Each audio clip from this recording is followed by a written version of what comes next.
T'as fait des recherches un peu ou pas? Ouais, j'ai pas mal bossé. Bah, cette histoire de la Swiss Wave, ça fait quand même des années que tu fais une fixette sur ça. Donc on a dû créer un podcast pour que tu puisses en parler. Oui, et je pense que pour ce premier épisode, ce serait pas mal qu'on commence déjà par expliquer ce que c'est le concept de ce podcast. Alors, Ouais. déjà, bienvenue à l'industrie, au premier épisode des Swiss Tapes. Notre concept, finalement, c'est que on s'est rendu compte qu'il y a énormément de mouvements musicaux, des artistes qui ont eu une très grande influence en Suisse, mais aussi à l'étranger, et que de peut-être notre génération, on ne se rend pas vraiment compte. Ouais. Et donc, pour chaque épisode, on va faire une playlist de Spotify, de la musique dont on parle. On va essayer de mettre en valeur les artistes, et puis de parler de musique suisse, principalement, mais aussi de comment celle-ci a été, je sais pas, projetée vers l'extérieur. Ouais. Ou dans la francophonie aussi, je sais pas. Ouais, bon, c'est vrai qu'il y a une cassure générationnelle, quoi. Il y a vraiment eu des mouvements musicaux et du coup sociétaux aussi en Suisse qui ont été assez importants et qui sont très intéressants. Et notre génération, on n'a aucune idée en fait. Et c'est vrai que c'est assez violent. Comparé à d'autres pays, genre l'Angleterre, où ils connaissent leur histoire musicale, surtout l'Angleterre, tu vois, avec le punk, avec le hard rock, avec le metal, avec. Mais en Suisse, il y a des choses à dire aussi. Et du coup, il faut qu'on le dise. Et on est là pour ça, tu vois. Alors, du coup, premier épisode. J'espère qu'on va faire ça bien. Donc on va accueillir Franz Treichler, qui est le chanteur des Young Guts. Et c'est pas n'importe qui en plus. Qui, hein. À la base, on est en 1975 à Zurich. Mm-hmm. Et il y a ce contexte de ras-le-bol ambiant dans la jeunesse. Le premier, c'est l'héritage conformiste des parents, l'establishment de la, on peut dire, culture bourgeoise, d'un certain type de culture, mais aussi cette attente envers la jeunesse de se conformer, de travailler, d'entrer dans le moule. Vraiment cette Suisse qui fonctionne bien. On connaît la Suisse, Ouais, c'est un pays qui va bien, Suisse. tu vois. Il faut que les jeunes rentrent dans le moule et que ça continue, quoi. C'est vraiment, faut pas sortir du moule surtout, quoi. Mais il y a aussi cette deuxième question qui est par rapport, entre guillemets, au mouvement artistique d'avant, donc les hippies, on va dire, des années 60. C'était devenu, à cette époque-là, un peu un dogme. Ouais, il y a vraiment cette société établie bourgeoise d'un côté, révolutionnaire hippie de l'autre, mais les deux, c'est des dogmes. Au milieu, t'as une jeunesse qui est là et qui a pas envie qu'on impose ces dogmes à leur futur et qui a envie de quelque chose de nouveau, qui a envie que ça explose. Et du coup, on a vraiment, comme tu l'as dit, tout un mouvement culturel qui va se créer, musical surtout, mais aussi visuel, art visuel, cinématographique, littéraire, beaucoup de poésie. À Zurich, au départ, du coup, qui va se mettre en place avec des gens qui se reconnaissent ni dans la bourgeoisie établie, ni dans le mouvement hippie, soi-disant révolutionnaire de l'époque, quoi. Mais surtout, je trouve qu'il n'y a pas cette composante entre le retour à la nature, l'amour, l'apaisement. Et comme tu dis, il y a vraiment c'est un peu une force de frappe. Dans le sens, c'est plus quelque chose par rapport au bruit. C'est beaucoup plus agressif, le mouvement hippie, quoi. Confrontation, on n'a pas envie de se poser, de parler de nos problèmes, on a envie de béton et de faire chier les gens, en fait. C'est vraiment ça. On a envie de casser les couilles aux autres, en gros. Et donc, il y a une véritable volonté de secouer la Suisse. Il y a aussi un ras-le-bol au niveau musical, où on a l'impression, dans la jeunesse, que la musique nous appartient plus, tu vois. Justement, pour reprendre le mouvement hippie, on pourrait approprier ce rock, où il faut être un très bon technicien, il y a beaucoup de solos, tu vois, Santana, Jimi Hendrix, etc. Où il faut du matos cher, et surtout il y a les labels qui ont compris que, voilà, on est dans les années 70, le mouvement hippie a fait ses preuves, c'est ça qui marche, et du coup on produit que ça. Et c'est comme si la culture, elle était de nouveau fossilisée, elle est figée, et ça avance plus. Et il y a des Pink Floyd, des Jimi Hendrix en puissance qui apparaissent partout. Et ces types, ils en ont marre, quoi. C'est là, putain, on veut autre chose. Et du coup, on abandonne les idoles, et on se dit, maintenant, on n'a plus d'idoles, on n'imite plus personne dans ce qu'on fait, et on fait un truc sale, hard, tu vois. Pour déranger, pour faire exploser, pour provoquer et créer un nouveau truc dans ce monde qui a l'air totalement figé. Et d'ailleurs, Dietrich, toujours celui-là des Nasal Boys, dit « Le rock doit être authentique, sinon c'est pas du rock ».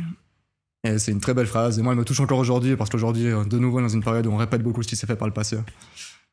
Et c'est beau, et du coup, il y a cette impulsion, c'est des pulsions en fait, de la naissance de la Swiss Wave, tu vois. Il y a un ras-le-bol. Et du coup, on est en 75 à Zurich et t'as plein de gens de tout horizon. Il y a des musiciens, des artistes visuels, des architectes, des producteurs de porno, des mannequins, des sadomaso qui se réunissent d'abord en privé dans des soirées entre eux pour se couper un peu de ce monde conservateur. Et très vite, ils trouvent un club gay à Zurich qui est d'accord de les accueillir pour faire des soirées publiques. C'est le club qui s'appelle Hey. Ils font ça une fois par semaine, où du coup, ils passent de la musique underground, mais ils font aussi des installations, ils passent des films.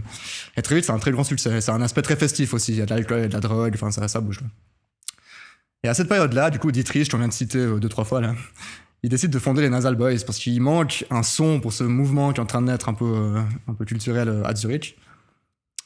Et bon, il tergiverse pas, il trouve un gars qui amène un batteur, un autre qui amène un bassiste, ils envoient un riff un peu sale, ils gueulent par-dessus, puis après 2 semaines, ils font leur premier concert. Et la plupart des concerts se terminent en fait quand un gars débarque et coupe les fusibles parce que c'est trop le bordel.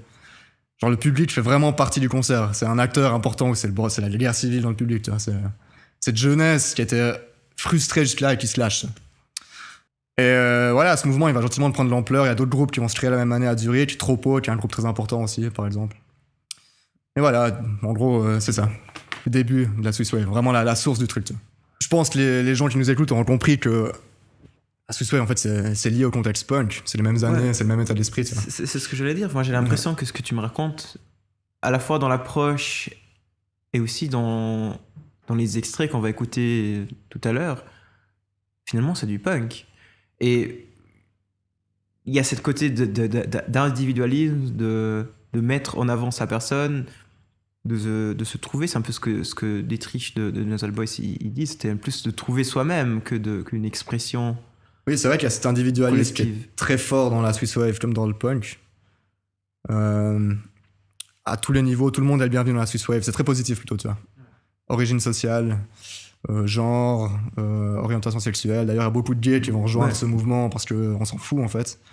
Et beaucoup d'acteurs de la Swiss Wave diront plus tard qu'ils couchent avec n'importe qui sans se poser la question, sans se coller d'étiquette en fait, parce qu'on est hétéro, gay et tout. Ouais. Alors aujourd'hui, ça semble assez logique pour beaucoup de gens, mais à l'époque, c'était beaucoup moins évident déjà. Ouais.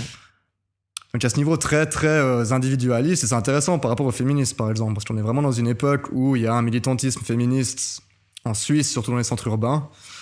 Par exemple, une artiste qui gravite un peu autour de cette Swiss Wave qui s'appelle Manon et qui crée l'installation Manon Presents Men, où elle reprend le concept des vitrines à Hambourg et les prostituées sont exposées.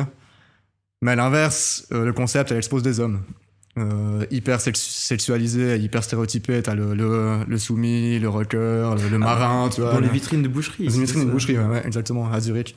Voilà, il y a une conscience, un combat... Ouais, un mouvement militant plutôt féministe, et la culture en fait partie.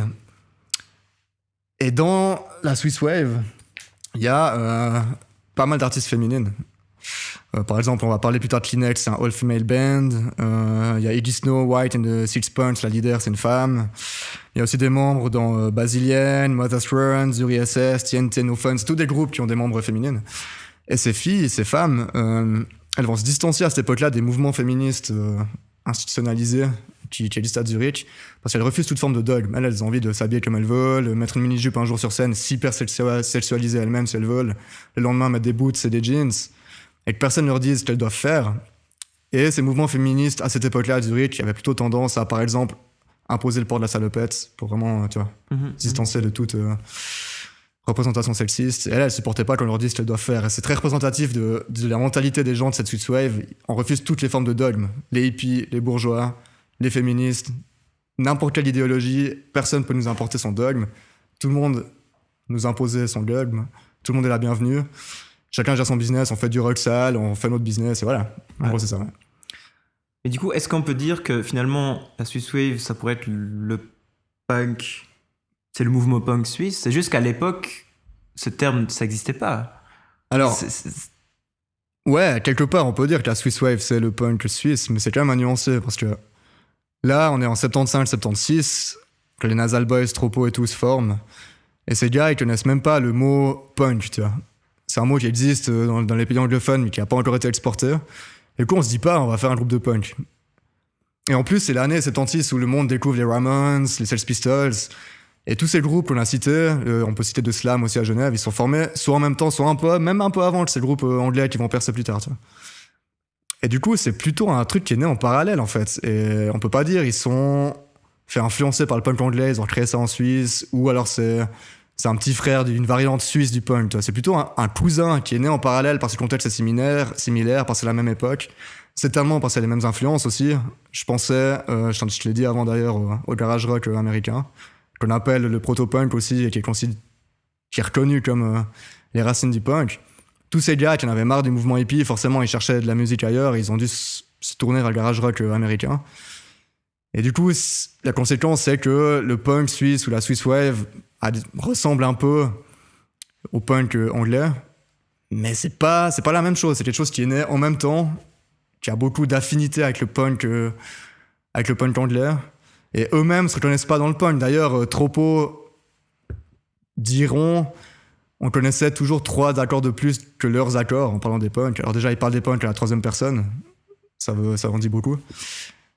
Et en plus, ils se placent un peu au-dessus, genre on connaît 3 accords de plus. Tu vois. Genre nous, on est des merdes aussi, mais on connaît 3 accords en plus. Donc ouais, malheureusement, on peut pas écouter Tropo parce qu'ils ont jamais rien enregistré. Ce qui les a pas empêchés d'avoir beaucoup de succès à l'époque d'ailleurs. Mais je propose qu'on écoute un extrait des Nasal Boys du coup, vu que c'est l'occasion.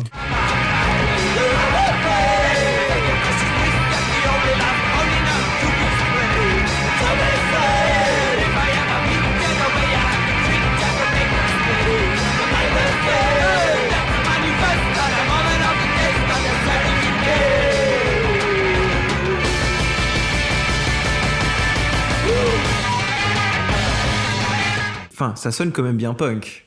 On est d'accord. Ça sonne bien punk, quoi. Mais en même temps, c'est quand même différent, je trouve.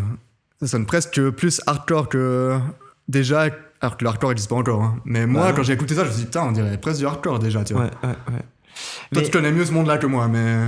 Mais peut-être la différence, c'est que le punk, à la base, il vient c'est une façon peut-être de la working class anglaise de s'affirmer, de s'affranchir. Ce qu'il n'y a pas dans la Swiss Wave. Non, parce que comme tu viens de le dire, ça a vraiment rassemblé des gens de tout horizon. Oui. C'est que du coup, les punks suisses ou les membres de la Swiss Wave, ils se reconnaissent pas dans cette image, en tout cas construite du punk anglais qui veut que le punk, les racines du punk sont allées rechercher dans un cri de libération de la classe ouvrière. Mm-hmm. Peut-être que la Swiss Wave est encore plus individualiste et justement à l'origine sociale, on s'en bat les couilles. Tu vois. Ouais. Oui, ok, ton père il est banquier. Toi-même, t'as été banquier, c'est pas grave. Tu fais du sale, t'es ouvert d'esprit, t'es le bienvenu. Il y a peut-être pas cette lutte de classe qui est autant présente que dans le punk anglais. Ouais. Mais de nouveau, c'est un courant qui est né, moi je maintiens, qui est né en parallèle, au même moment. Au départ, il y a aucune, voire peu d'influence du punk britannique. Et d'ailleurs, Tropo et compagnie se distancient de ça, et eux-mêmes, au moment où il y a ce mouvement qui naît à Zurich, où cet état d'esprit se met en place, à mon avis... Ils n'ont encore jamais entendu parler du punk britannique. Mm-hmm. Ouais. C'est sûr que c'est intéressant parce que l'approche est un peu la même. Là, typiquement, pour dire nos citations des Nasal Boys, nous n'étions pas là pour divertir, mais pour frustrer. Ouais. Et c'est une belle phrase d'ailleurs. C'est une belle phrase. Surtout aujourd'hui où le 3/4 des trucs qu'on nous balance, c'est du divertissement plutôt qu'autre chose. Quoi. Bah, K-pop. Ouais, la K-pop. Mais même, je sais pas, Angèle ou... Tout ce délire, t'as sa musique, t'as tout ce qui... Bon, on va pas commencer à parler d'Angèle dans un podcast sur la Swiss Wave. Non, mais t'as tout ce délire après avec les réseaux sociaux, tu vois, c'est bien presque un monde en 3 dimensions où c'est du divertissement en fait. Les gens s'intéressent à la vie d'Angèle, c'est une icône, comme la K-pop, comme... voilà. Ces artistes, c'est du divertissement. Et ces gars-là, ils sont là, c'est l'inverse, ils sont là pour provoquer, pour leur musique, elle est pas forcément agréable à écouter. Ils ont envie de frustrer, de créer une tension, de faire bouger les choses. Et ouais. Moi, aujourd'hui, c'est un message qui me parle encore parce qu'on n'en est pas sorti. Peut-être qu'on est même encore pire qu'à cette époque que dans les 70s, tu vois. Peut-être qu'on a besoin que le punk revienne, tu vois. On en parlera dans un autre épisode, mais ouais. Effectivement, ouais. Mais c'est vrai qu'en Suisse, le punk est arrivé très vite parce que justement, il y a un terreau propice pour ça. De par... ce qu'on disait avant, de cette... Il y a cette émission de radio sur DRS1 qui s'appelle Music aus London, qui est la première émission à repasser du punk en Europe continentale. Très tôt, le punk arrive en Suisse, parce que les gens, je pense, ça leur parle déjà, vu qu'il y a cet état d'esprit qui est déjà en place, tu vois. Du coup, ce style de musique, forcément, il va parler aux gens et ça va marcher en Suisse.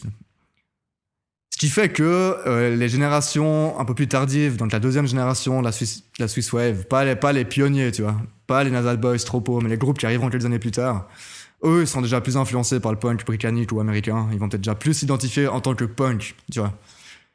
Et ils vont couper avec cette image extrêmement individualiste où on nous colle absolument aucune étiquette. Du coup, pas non plus celle du punk. Si on refuse les étiquettes, on refuse l'étiquette du punk aussi, tu vois.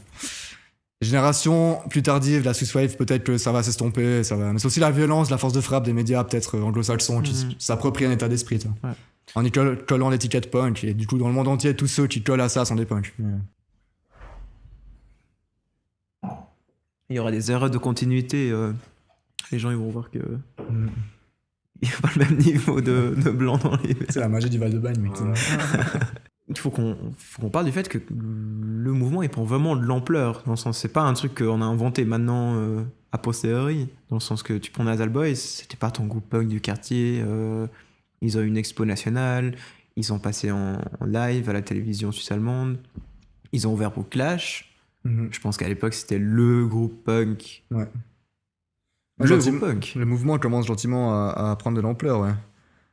Au niveau de tous les groupes, la scène commence gentiment à sortir de Zurich. Tropo aussi, on a de plus en plus de succès. Nasal Boys, il passe à la télé. Le Taxi qui fait Campari Soda. Il y a Taxi qui enregistre Campari Soda.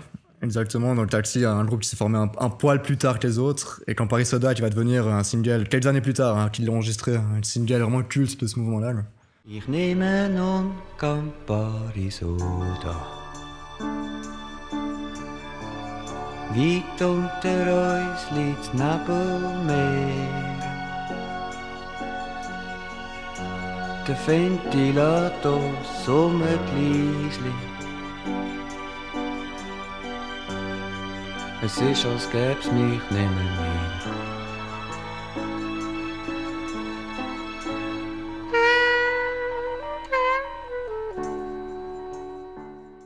Mais ce que je trouve incroyable typiquement de Campari Soda, c'est que c'est super bizarre.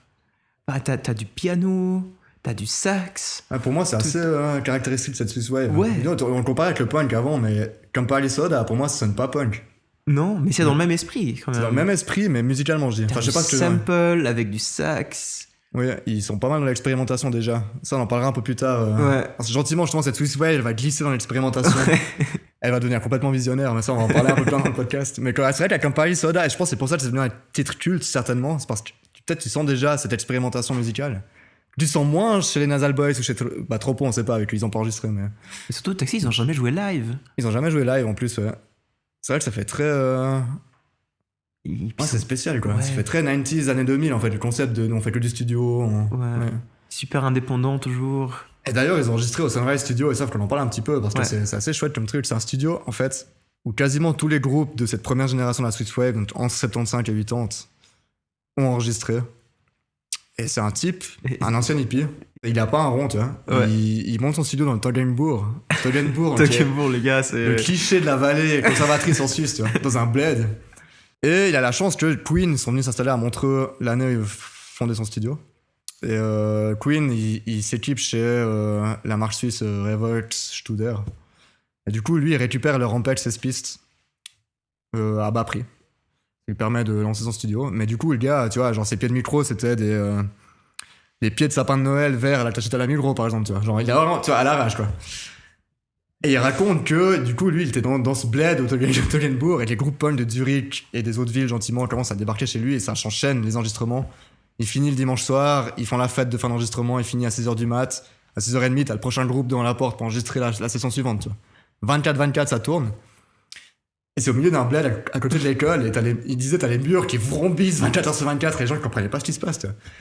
Jusqu'au jour, justement, où la Swiss Wave commence à prendre vraiment de l'ampleur, et t'as la télé suisse allemande qui a fait un reportage sur ce studio. Et du coup, les gens, ils voient le camion de la SRF devant son studio, et depuis, ils ont commencé à lui dire bonjour au magasin et tout, tu vois, en mode. T'as un peu la validation de la SRF, surtout à l'époque, tu vois, la télé nationale publique. Mais ouais, du coup, t'as vraiment en plus cette télé alémanique qui s'intéresse à ce studio, ça montre que la Swiss Wave, ça rentre un peu dans pas dans le mainstream, mais dans les mœurs. Ça prend vraiment beaucoup d'ampleur. Mais pour rebondir sur ça, ouais. Est-ce que sans Queen, il n'y aurait pas eu de Swiss Wave du coup? Ah ouais, c'est une bonne question. Hein. Non, il y aurait eu, mais il n'y aurait pas eu je pense qu'il y aurait eu. Moi, ça n'aurait pas eu de matos. Ils auraient peut-être enregistré, tu vois. Mais ça serait encore plus noble quelque part. Non, mais ce Sunrise Studio, c'est vraiment emblématique. C'est emblématique, ouais. Il y a une belle citation. Au Sunrise, nous fabriquions notre propre monde au mépris du commerce des majors. Ouais, c'est quand, parce qu'il a enregistré Kleenex, on va nous en parler un peu plus tard. qui est un groupe qui a commencé à bien marcher internationalement, donc en tout cas en Europe et au Royaume-Uni. Et quand ça a commencé à exploser, lui il avait un deal 50-50 avec elle au début, tu vois, c'est un peu à l'arrache. Je pense qu'elles ont payé pas trop cher l'enregistrement, puis ils se sont dit on fait 50-50 sur les droits. Et du coup, toutes les majors ont commencé à l'appeler en mode ouais, on peut te racheter les droits et tout. Et lui, il a envoyé tout le monde chier, quoi. Parce que justement, il déteste l'industrie de la musique et il a pas envie d'entrer là-dedans. Et c'est très symptomatique de l'esprit de l'époque. Les majors et les labels, en tout cas en Suisse, les gros labels ont raté le coche, quoi. Parce que t'as toute une scène alternative qui se met en place, donc des salles de concert qui ouvrent partout. Enfin, pour les médias, t'as les fanzines, t'en as qui pop, mais dans toute la Suisse, tu vois, pour justement relayer l'info sur la Swiss Wave. Et les médias mainstream commencent à s'intéresser au mouvement en retard, quelque part, même si c'est 2-3 ans après la naissance du truc. Ils comprennent mal le phénomène. L'industrie de la musique, elle a pas réussi à signer les groupes. En plus, les groupes veulent pas forcément signer avec eux. Bah, t'as vraiment un truc alternatif qui se met en place. C'est hyper cool. Genre, des scènes, des médias, ils construisent leur univers, tu vois. Mais finalement, comme tu dis, ils construisent leur univers, mais ça aussi, ça commence à sortir de Zurich. Ouais. T'as Danger à Arau. Ouais. Arau. T'as Bold Boys à Bâle. Mais finalement, Oui. est-ce que c'est juste un pôle zurichois? Une zone d'influence zurichoise? Est-ce que c'est parti de Zurich et ça arrivait ensuite dans le reste de la Suisse? Je pense que cet état d'esprit qu'il y avait à Zurich, il existait partout dans toutes les villes. Tu vois. Et la Swiss Wave zurichoise, donc les premières impulsions, c'était un peu l'étincelle qui a déclenché l'incendie en Suisse. Mais un bon exemple qui montre que cet état d'esprit il était latent partout en Suisse et que, en comparé avant le punk et la Swiss Wave, donc là c'est né en parallèle, je pense que c'est pareil pour la Swiss Wave partout en Suisse. Ben, il y a un autre enfoiré de Genevois là. Sandro Sursock, c'est un très bon exemple. Ouais, c'est un petit bâtard ce gars, vraiment. D'ailleurs, son groupe s'appelait The Bastards. Eh oui, c'est pas, tu vois, c'est comme quoi. Voilà, lui, je vais t'expliquer un peu, je pense, sa vie, parce que c'est un très bon exemple. Lui, à la fin des 60s, déjà, il monte son premier groupe. Il rejoint un groupe en tant que remplaçant, tu vois. En tant que remplaçant, 2 semaines plus tard, ils font leur premier concert, et pendant les répètes, donc il y a 2 semaines pour prendre les morceaux, le chanteur du groupe lui envoie un point dans la gueule chaque fois qu'il fait une faute. Donc ça montre un peu cet esprit proto-punk qui règne un peu déjà, enfin qui existe à Genève déjà à l'époque. Et ce gars, déjà, bon, il détestait les hippies, et à Genève, t'avais les hippies, donc les babas, vraiment, ils dominaient la ville, tu vois. Et cette petite scène proto-punk, elle les détestait, elle rentrait un peu en conflit avec ces hippies. Donc le Sandro, il se dit, voilà, il commence à monter des groupes un peu hard. Et puis un jour, il y a Keith Richards qui débarque à Genève et qui vient s'établir. Ça doit être 71, donc, je pense. Keith Richards des Rolling Stones. Des Rolling Stones, ouais. Il rencontre Sandro et ils deviennent potes. Et du coup, ils vivent en coloc ensemble jusqu'en 76. Déjà, c'est cool comme histoire, je trouve. Et là, Sandro, du coup, ils vivent dans des bas quartiers, c'est les quartiers où il y a tous les bordels à Genève. Et Sandro, il monte plein de groupes de rock un peu hard. Un peu, tu vois, garage en fait, à l'époque, c'est du garage, tu vois. Trash. Et souvent, Keith, il ramène les Rolling Stones au complet pour jammer avec eux, et c'est trop stylé, tu vois. Et t'as un peu cet esprit, genre, on déteste les babas, genre, vas-y, on fait du truc agressif. Et voilà. Et un jour, Sandro, Keith Richards, lui, il est en tournée, il joue à Paris, et t'as sa femme, j'ai son nom m'échappe à l'instant, mais bon. Elle l'appelle en désespoir, et en fait, Sandro, il assiste à la mort de la fille de Keith Richards, qui a, je crois, quelques mois, si je dis pas de conneries. Un bébé qui meurt, quoi. Et c'est la fille de Keith Richards. Et, il essaie de la sauver parce que la femme l'appelle, justement. Il n'arrive pas. Donc, littéralement, elle meurt dans ses bras, quoi. Et là, il se dit, putain, ouais, la drogue, c'est quand même de la merde. Je sais pas pourquoi il se dit ça à ce moment-là, mais peut-être que la femme de Keith Richards était toxicomane, je sais pas, quoi. Je suis pas sûr de ce que je dis. Mais en gros, en ce moment-là, il a un déclic. Il se dit, ok, faut que j'arrête la drogue. Du coup, il part en Thaïlande pour arrêter la drogue, en cure de désintoxication. Et là-bas, il finit à l'hôpital pour une overdose de comment t'appelles ça, putain? De somnifères. Donc, échec complet. Mais voilà, à l'hôpital, il entend parler d'une nouvelle scène new-yorkaise. En fait, c'est le punk. Il se dit, oh putain, incroyable. C'est le truc qu'il attend depuis toujours, tu vois. On comprend un peu quand on voit le bonhomme. C'est le genre de truc qui lui parle. Du coup, il part à New York, un peu du jour au lendemain, tu vois. Et là-bas, en fait, il aime pas ce qu'il voit. Il va voir un concert de Suicide. Et puis il dira, ouais, il bougeait comme des zombies. Le public, il était complètement tétanisé par la drogue. En fait, il aime pas ce qu'il voit à New York dans la scène underground, punk. Du coup, il rentre à Genève pour fonder des groupes de rock sale, tu vois. Et avec des gens qui ont le même état d'esprit que lui, affronter de slam. Et là, leur premier concert, de nouveau quelques semaines après avoir fondé le groupe, c'est des hippies qui leur font le son, parce que comme je t'ai dit, la scène culturelle est dominée par les hippies à Genève à ce moment-là. Ils montent sur scène, ils insultent les hippies. Et tout le public les insulte, leur envoie des canettes et tout. Leur concert il dure 1 minute 35. Et là, il y a une citation de lui qui est pas mal. Il faut que je la retrouve par contre dans mes notes. Mais...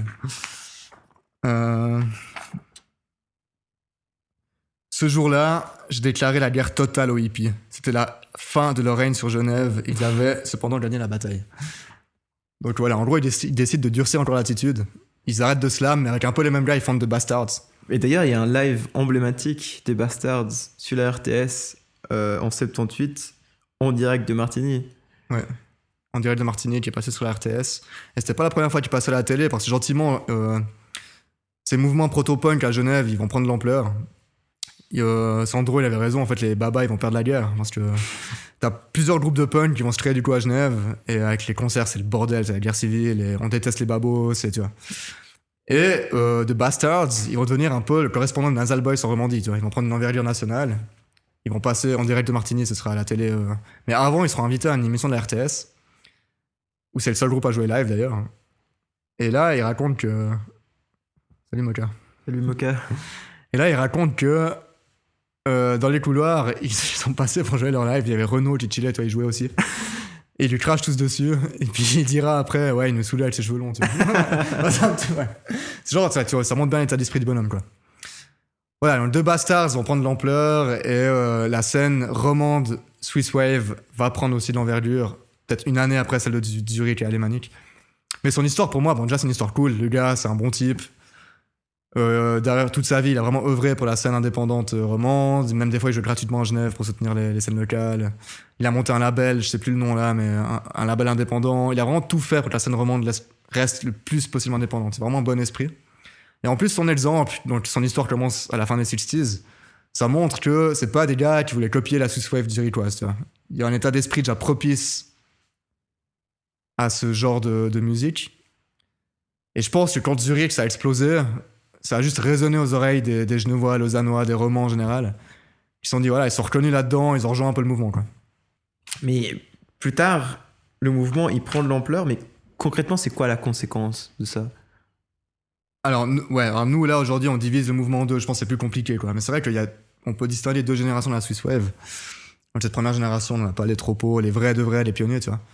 Après, justement, t'as des groupes qui apparaissent constamment partout dans toute la Suisse. Lucerne, Bâle, Lausanne, Genève. Enfin, c'est un mouvement quand même vaste, tu vois. T'as des groupes, on va pas tous les citer maintenant parce que ce ferait des listes longues et chiantes. On va en mettre pas mal dans notre playlist Spotify. Mais le mouvement prend vraiment de l'ampleur et t'as toute une génération de groupes qui débarquent, qui n'a pas connu les origines du truc, tu vois. Ce foisonnement culturel genevois ou zurichois, où il fallait faire exploser, faire sa place et créer une nouvelle scène. Eux, ils arrivent, il y a déjà cette scène, tu vois. Et gentiment, t'as des groupes, t'as par exemple de Yodler Killers à Genève ou de Teenage Girls from Auschwitz. Très bon nom de groupe. Yodler Killers, j'aime bien, tu vois, vraiment, ça montre un peu l'esprit, tu vois. Swiss Wave. Ouais. On va buter les gars qui font du Yodel, tu vois. Et ouais, à Lausanne, il y a une scène qui se met en place. Il y a à Lucerne, Bâle, Aarau, vraiment partout en Suisse, la scène se décentralise. Donc ça reste encore roman, alémanique, ça se mélange très peu, mais c'est plus Genève, Zurich, c'est dans toute la Suisse. Les groupes, ils commencent à tourner nationalement, du coup. Et ils commencent gentiment à avoir un petit succès à l'international. Alors, on a parlé de Nasal Boys. Ils signent avec CBS. Ils signent avec CBS. Et du coup, ils vont enregistrer avec les producteurs de Sex Pistols à Londres, par exemple. Il y a Kleenex, qui est un groupe de cette 2e génération. On est un peu à cheval entre les deux, quoi. Elles, leur premier album, il marche directement au Royaume-Uni. En 79, ils sont tête d'affiche à Londres. Ils vont devoir changer de nom, d'ailleurs. Ouais, parce que justement, comme ils ont commencé à avoir du succès internationalement, Kleenex, la marque de mouchoirs, va leur faire un procès, ils vont devoir s'appeler Lilliput. Mais tu vois, dès leur premier album, elles passent... D'ailleurs, je me demande si leur nom de groupe, il vient de la marque de mouchoirs ou pas, tu vois, mais je sais pas. Du coup, bref, leur premier album, il passe direct sur la BBC. La presse britannique, elle est très, très accueillante avec cet album suisse, tu vois. En plus, tu vois, Londres, c'est un berceau du punk, quoi. C'est un morceau de zurichois, c'est rare les groupes étrangers qui sont autant reconnus en Angleterre. Il y a Fresh Color aussi qui va enregistrer avec les producteurs de Queen. Bon, Queen sont installés en Suisse, hein. Mais quand même, tu vois, on sent que le mouvement prend une autre ampleur. Il commence déjà au niveau national, il est établi. Les groupes tournent en Suisse, les groupes partout, et ça marche, et il y a un public. Et ça commence à avoir un retentissement à l'étranger. Et surtout, peut-être que, ouais, c'est l'idée que, enfin, cette deuxième vague de Swiss Wave, c'est un remplacement de la première génération, mais qui est aussi beaucoup plus politisé, Ouais. qui s'est inscrit dans ce mouvement, par exemple, les émeutes de l'opéra ou Zuri Brent, et il y a peut-être une prise de conscience du fait que, à l'époque, les premiers groupes de Swiss Wave comme Nasal Boys, c'était plus justement un mouvement contraire à ce qu'on disait avant, l'art bourgeois, tout ça. Ouais. Il y a un bouleversement là-dedans. Il y a une scissure dans le mouvement de la Swiss Wave, dans le sens où, fin des années 70 déjà, t'as pas mal de groupes pionniers qui arrêtent. Parce que, bon, ils vieillissent un peu, ils sont du souci pour leur avenir professionnel, ou alors ils se transforment. Ils changent de nom ou ils changent de formation. Donc les groupes pionniers, il n'y en a quasiment plus qui existent. Soit ils sont transformés, soit ils ont arrêté. Ensuite, deuxièmement, le punk, à la Sex Pistols ou The Clash, hein. Le punk dans ce sens-là, il commence à s'essouffler. Et d'ailleurs, on a parlé des Nasal Boys qui signent avec CBS, qui vont enregistrer à Londres avec le producteur des Sex Pistols. C'est un très bon exemple de cette fin de la première génération des punks anglais et de la Swiss Wave. Parce que eux, du coup, bon, déjà, eux, ils ont signé avec CBS parce qu'ils se considèrent comme amoral et ils se sont dit on va flirter avec le diable, tu vois. Bref, c'est ce qu'ils disent par après en tout cas. Ils débarquent à Londres et ils kiffent vraiment pas ce qu'ils voient parce qu'ils se rendent compte que le punk c'est devenu une scène établie, que les médias commencent à définir ce qui est punk, ce qui l'est pas, et on leur a compris, c'est contraire à la vision des gars de Zurich, tu vois, où on colle pas d'étiquettes. Là, on place le punk dans une catégorie pour des raisons commerciales évidemment. Ils enregistrent avec les producteurs des Sex Pistols, ça leur fait un tour des studios en mode c'est du tourisme, tu vois.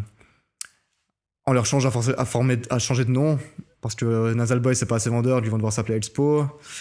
Eux ils se disent, ils ont peur de devenir les Sex Pistols suisses en fait. Ils ont envie de faire un truc très ancré suisse, très très très zurichois, Swiss Wave, mais on les laisse pas. Mais finalement, c'est un peu les Sex Pistols suisses. Oui, d'ailleurs, mais... ils ont fait une chanson qui s'appelle No CBS. Oui, bien sûr. Par après, quand ils vont se disputer avec CBS justement, mais à ce moment-là, eux, ils veulent pas l'être, tu vois. Du coup, ils essaient de faire un truc très zurichois et on leur laisse pas le faire parce que ça, c'est pas assez vendeur pour l'Angleterre. Je sais que le mixage de l'album, ils l'ont pas aimé, ils ont pas vraiment eu de choix non plus. Enfin bref, ça se passe pas bien, ils se rendent compte que le punk, c'est de la merde. Et du coup, Dietrich, il quitte Expo, qui s'appelait Nasal Boys. Il rentre en Suisse, il est encore sur contrat avec CBS, et du coup, il compose No CBS. En fait, il forme un nouveau groupe qui s'appelle Kraft durch Freude, la puissance à travers la joie, ce qui est très iconique de la Swiss Wave. Parce qu'ils étaient très ironiques, très, très dans l'humour aussi. Il compose, comme tu as dit, No CBS, ce qui est très Sex Pistolien aussi, qui ont écrit un truc sur EMI quand ils se sont fait virer de EMI, quoi. Donc ouais, c'est paradoxal, il veut pas être les Sex Pistols suisse, mais il l'est quand même quelque part, quoi. Mais dans le bon sens du terme, tu vois. Parce qu'il a écrit No CBS, il le sort, alors qu'il est en contrat avec CBS, en brisant le contrat. CBS, ils tentent des trucs, mais ils arrivent pas vraiment, parce qu'il sort qu'en Suisse, son vinyle, je crois. Ils arrivent pas trop à l'empêcher de sortir son truc, du coup, ils laissent tomber, ils lui laissent briser son contrat, parce qu'ils ont pas envie d'en faire un martyr non plus, tu vois. Voilà, et Dietrich, du coup, pour moi, c'est un peu ce symbole de cette Swiss Wave première génération qui meurt, mais la Swiss Wave va pas mourir avec ça. Dietrich, lui, va continuer. Et t'as toute une génération d'artistes qui va se mettre en place et qui va en fait inaugurer l'âge d'or de la Swiss Wave. Parce que jusqu'à maintenant, c'était les prémices. Et les années 80, ça va être l'âge d'or de la Swiss Wave avec des groupes complètement novateurs et visionnaires qui vont influencer l'histoire de la musique au sens large du terme, pas qu'en Suisse, quoi. Mais en fait, t'as aussi une scission idéologique entre les deux générations de Swiss Wave, où la première était vraiment, il n'y a pas d'idéologie, il n'y a pas d'étiquette. Et la deuxième va plus s'uniformiser au niveau de l'idéologie, s'identifier très à gauche. Ce qui n'est pas forcément pas le cas de la première génération, mais elle ne se collait pas d'étiquette, tu vois. Ils vont se réunir en assemblée, ils vont commencer à... Et ça va péter avec le Zurich Brent, ces événements en 1980 à Zurich, c'est des révoltes assez violentes, en réaction à ce crédit débloqué pour l'opéra. Mais ça, c'est un peu un symbole de la culture bourgeoise, l'opéra. Il y avait d'autres revendications aussi, des loyers moins chers. En gros, c'est un ras-le-bol contre aussi le gouvernement de Zurichois qui était conservateur à l'époque. Mais ça, c'est super intéressant parce que là, il y a toute la question des squats. Ouais. Qu'à l'époque, justement, on est dans cette confrontation entre les autorités et les jeunes, mais qui a amené à tout ce qui est Rote Fabrik à Zurich, à... En fait, ils vont gagner la guerre, ouais. Reitschule. Ils vont gagner la guerre. À Berne. Mais aujourd'hui, ils sont reconnus comme partie intégrante culturellement, ce que Ouais. je veux dire, c'est que aujourd'hui, Rote Fabrik, c'est intéressant parce qu'on pourrait dire qu'ils sont en étatique, en fait, bourgeoisie. tu vois, quelque part. Ouais, Ouais, ouais. parce qu'ils sont C'est financés ouf, par, ouais. par la ville. En Mais fait, de l'autre côté, ils font partie du tissu culturel Underground. locaux. Ouais. En fait, ces mouvements du rebrand, ça va donner la moderne, qui est un mouvement qu'il y aura dans les années 80 dans toutes les villes suisses où les jeunes, vraiment, ils vont se battre avec les flics pour. Et ils vont gagner, parce que comme tu dis, c'est assez fou en Suisse. C'est moi, il y a Reitschule. Reitschule, ils payent pas de loyer à Berne, sauf erreur. Non. Mais les flics, ils rentrent pas. même la ville ils de se Berne, sont subventionnés par la ville de Berne, non? Bah, c'est-à-dire qu'ils ont, alors, si je me trompe pas, ils ont restructuré la Reitschule dans ce sens-là. Donc, À la base, c'est des squats, il y a déjà des et concerts et, dans, tout, mais. dans les votations, donc au niveau communal, j'ai l'impression que ça fait vraiment partie, comme j'ai dit, du tissu culturel bernois, de la ville de Berne. Ouais. Et à chaque fois, la population, elle veut pas se séparer de ça, ouais. de ça. Ouais. C'est intéressant. C'est vrai que c'est soutenu par l'État, mais les flics rentrent pas dans la Reitschule. Et régulièrement, on voit des articles comme quoi il y a des sièges de la police de Reitschule. Je sais pas pourquoi exactement, mais. C'est fou. Et c'est vrai que, en fait, dans ces années 80, t'as tout ce concept de culture jeune qui va naître. C'était le combat aussi de ces mouvements. Et qui va s'établir. Et que ce que nous, en tant que jeunes aujourd'hui en Suisse, on le doit à cette génération, je pense. Tout ce côté suisse un peu underground, institutionnalisé en même temps, parce que c'est soutenu par les États, donc les cantons, les villes.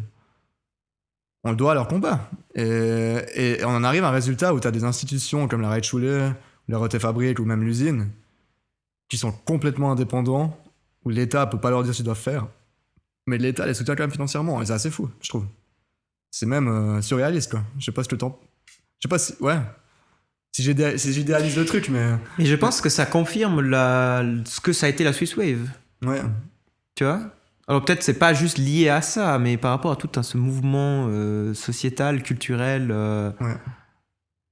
Ah, parce que c'est tout des boîtes que nous on fréquente encore, quoi. Ouais. Et c'est un bel héritage. Mais Et c'est ce qui reste de la Swiss Wave aujourd'hui, ça doit être ça, quoi. Oui.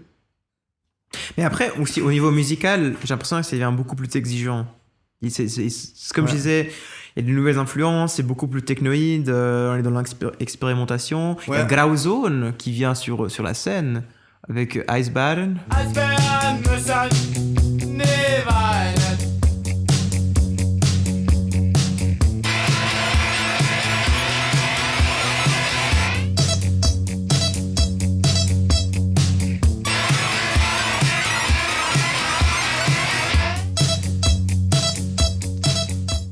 Bah, du coup, on a parlé d'une scission de la Swiss Wave, mais peut-être faut qu'on mette en contexte le fait que c'est aussi une scission au niveau musical. Mm-hmm. C'est vrai que le mouvement devient beaucoup plus expérimental et beaucoup plus... Il prend des risques, c'est vrai que musicalement ça change, quoi. Et c'est hyper intéressant musicalement et ça va donner une génération de visionnaires musicaux, en fait. Et par exemple à Berne, t'as tous ces sons très technoïdes qui apparaissent. Donc 6 ou 7 ans, voire 8 ans avant la naissance de la techno en 85 à Détroit, ou de la house à Chicago, dans la même période. Et un des exemples les plus connus, c'est donc Grauzone, on en a parlé avant, fondé par Martin Eicher, et il y a eu son frère dedans. Attends. Stéphane Eicher. Donc Stéphane Escher. Ouais, Stéphane Eicher. Stéphane, il vient de la Swiss Wave.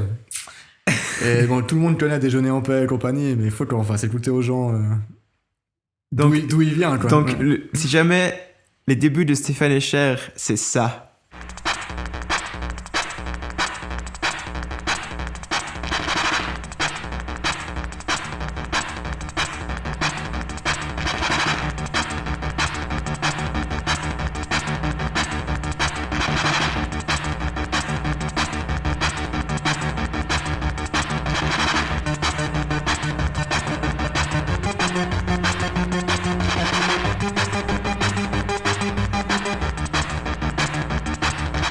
Mais en fait, c'est vraiment de la grosse tech. Ah, c'est de la saleté, quoi.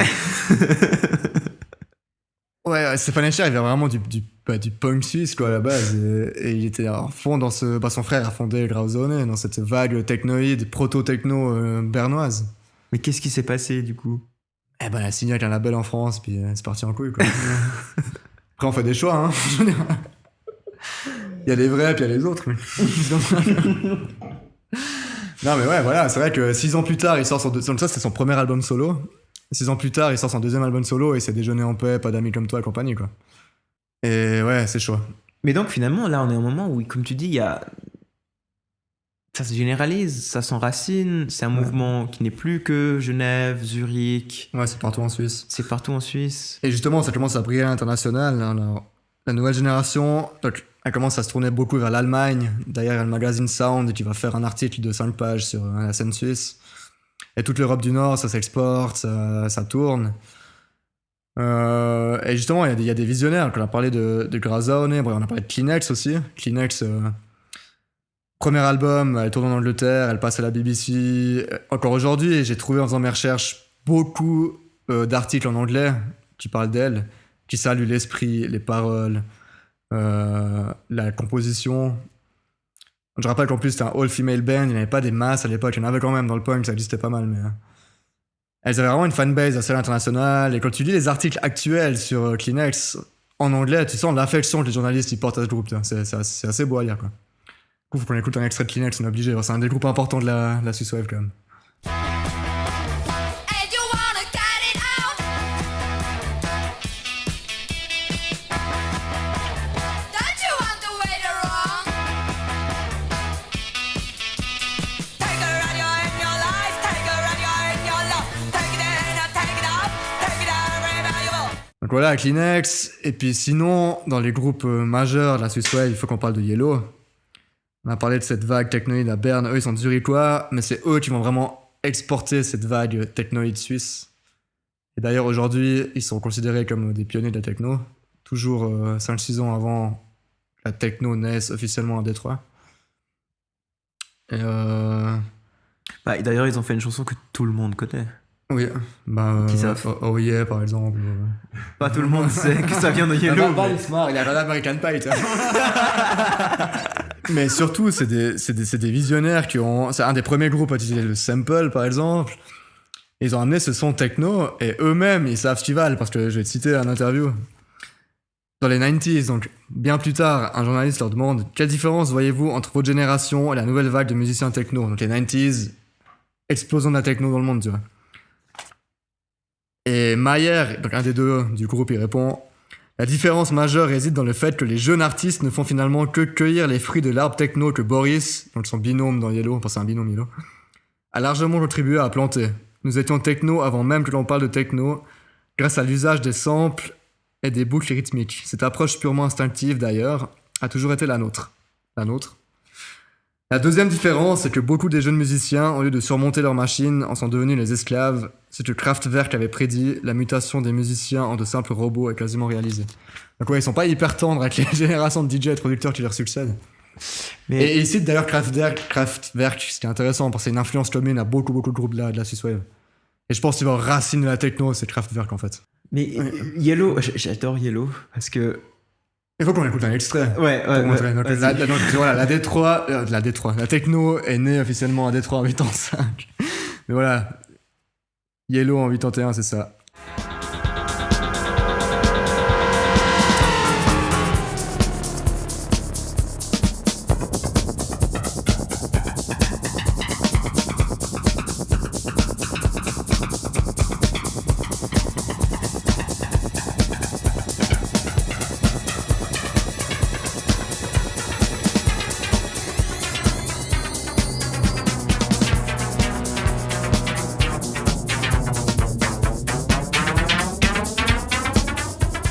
Donc voilà, on arrête de me casser les couilles avec les banquiers, les fromages et chocolat, parce que on a surtout inventé le LSD, la techno en Suisse. Mais je crois que là c'est assez clair mais après cet extrait.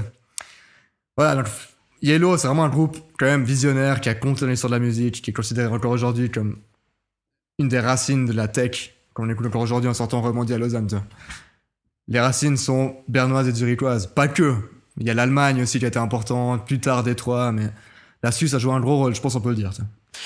Et j'adore Yellow parce que j'arrive pas à comprendre à quel point c'est sérieux. Ouais, les gars, donc ils sont encore en activité, hein. Ils ont sorti Oui. des sons il y a pas longtemps. Ils ont sorti une chanson en été 2020. Ouais. Et les gars, ils s'en battent les couilles, mais déjà à l'époque, ils s'habillaient comme des banquiers, tu vois. D'ailleurs, c'est pas impossible qu'ils aient influencé la scène de Détroit parce qu'ils étaient écoutés aux États-Unis. Je vais faire le lien avec les banquiers. Hein. Et ils parlent de leur premier concert aux États-Unis. Du coup, leur titre, ils tournaient aux États-Unis depuis un moment en radio. Et ils ont eu un pur succès auprès de la communauté afro-américaine. En plus, Yellow, c'est assez groovy qu'eux, ils s'attendaient à avoir des afro-américains. Tu sais. Ils font leur première date, ils font salle comble.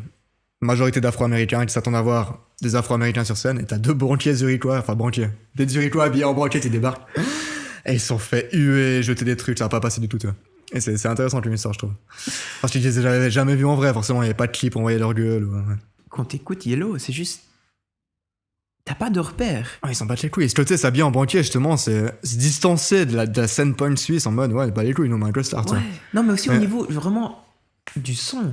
Enfin, c'est vrai que t'as pas de repères, t'as quoi. du sax, après t'as justement l'utilisation du sample, ils prennent des bruits, des choses de tous les jours. C'est extrêmement créatif. Et il faut écouter leurs albums, il y en a une pétée, du coup. Depuis 8 ans jusqu'à aujourd'hui, il y a une pétée d'albums, il faut parcourir. Il n'y a pas tout qui est bien. Et c'est un peu Mais ce il y que a tu des trucs, disais. des trucs, c'est très très créatif, quoi. Mais C'est oui, vraiment- mais justement, c'est ce que je disais tout à l'heure par rapport à. Il y a beaucoup d'humour dans la Swiss Wave et j'arrive pas à faire le lien, j'arrive pas à comprendre à quel point c'est du deuxième degré ou pas. Ouais, et je Parce pense qu'il y a des qu'ils jouent chansons de là-dessus. Yellow où je dis, mais. Est-ce que c'est sérieux? On Enfin, dirait est-ce que- Certains, on dirait Chihuahua, DJ Bobo, quoi. Oui, C'est- ouais, c'est- exactement, exactement. Et du coup. Mais même moi, je pense qu'ils jouent avec ça. Et c'est vrai que les interviews aujourd'hui, oui. ils ont quoi, 70 piges, je pense. On dirait deux vieux dandys zurichois. Mais oui! Et c'est impossible de les cerner. Tu sais, en fait, ces gars, ils planent sur le game, ils s'en battent les couilles. Oui, mais j'ai vu Et un ouais. interview récemment de eux où ils parlent de, je sais pas, ils disent que Cardi B c'est génial. Ah, mais sur c'est DRS hyper Drive, créatif. ouais. Ouais. J'ai vu, ouais. Et par contre, je sais pas, ils font passer Blinding Lights Ouais. de Weeknd. Weeknd. Et moi, je me suis dit, bah, ils vont trop kiffer ça parce que Ouais, tu sais, c'est un une peu bonne de- prod, quoi. Ouais. Et en fait, Ouais. ils disent, non, c'est trop de la merde, ça me dit rien et tout. Et j'arrive pas, je te jure, j'arrive pas à les cerner. Ah, c'est vrai que Bad in Like, c'est pas très inventif, quoi. Non, je suis Ouais. d'accord, mais Mais c'est bien fait. à Ouais. niveau de eux, personnellement, comme Ouais. comme artiste, j'arrive pas à les cerner à quel point, même dans leur présence publique, Ouais. à quel point c'est sérieux. Et je pense que ça rentre. Pour moi, ces gars, c'est l'incarnation de la Swiss Wave. Dans le Ouais, sens oui, où, justement. déjà, ils refusent des étiquettes. Ils Ouais. viennent du punk, ils mettent des costards, tu vois. Et on leur dit, vous êtes punk, ils disent, on s'en bat les couilles. Ils s'en battent les couilles. Deuxièmement, c'est des artistes pas que musicaux. Ces artistes visuels, à l'époque, ils faisaient des installations en Zurich. D'ailleurs, ils ont été exposés à des endroits assez stylés. Ils ont fait une jolie une jolie carrière d'artiste visuel aussi. C'est bien, tu vois, comme les sources de la Swiss Wave où Tropo récitait des poèmes sur scène, où c'est des artistes visuels aussi qui faisaient des installations. Yellow, c'est pareil. Et en plus, ils refusent ces étiquettes. Et même, ils jouent avec le fait qu'ils provoquent. Typique Cardi B, c'est du génie, tu vois. Et peut-être qu'ils le pensent vraiment. Peut-être pas du tout. C'est impossible à dire. T'as raison. Tu peux pas Ouais. les cerner, quoi. Et ils sont impassibles. Ils sont là, quand je peux tirer en arrière, leur costard, et ils tapent leur théorie en Duridutch, tu vois. et tu sais pas si tu penses vraiment, c'est vrai. Mais pour moi, c'est des génies, quoi. Ils planent sur le game. Et on devrait tous écouter Yellow, quoi. Mais du coup, Yellow, ça nous amène à notre invité d'aujourd'hui. Parce qu'on parle de visionnaire. On parle de groupe pionnier. Il faut qu'on introduise les Young Guts. Et du coup, je te laisse le faire parce que t'as l'air assez chaud, quoi. Mais écoute, oui. Mais tout d'abord, moi j'ai quelque chose qui me touche beaucoup, vraiment au cœur de mon identité. C'est que dans toute cette histoire, j'ai pas trouvé de groupe de Swiss Wave tessinois. Et t'as vraiment bien cherché. Ah, écoute, j'ai cherché Swiss Wave Ticino sur Google. Ouais. J'ai trouvé un article qui parle des différences épidémiologiques entre la deuxième vague et la première vague du coronavirus. En plus, le coronavirus, il arrive au Tessin en Suisse, non?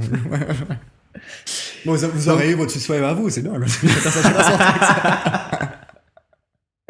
Non, mais du coup, si vous avez un père, une tante, Faut dire en italien, c'est eux qui te comprennent.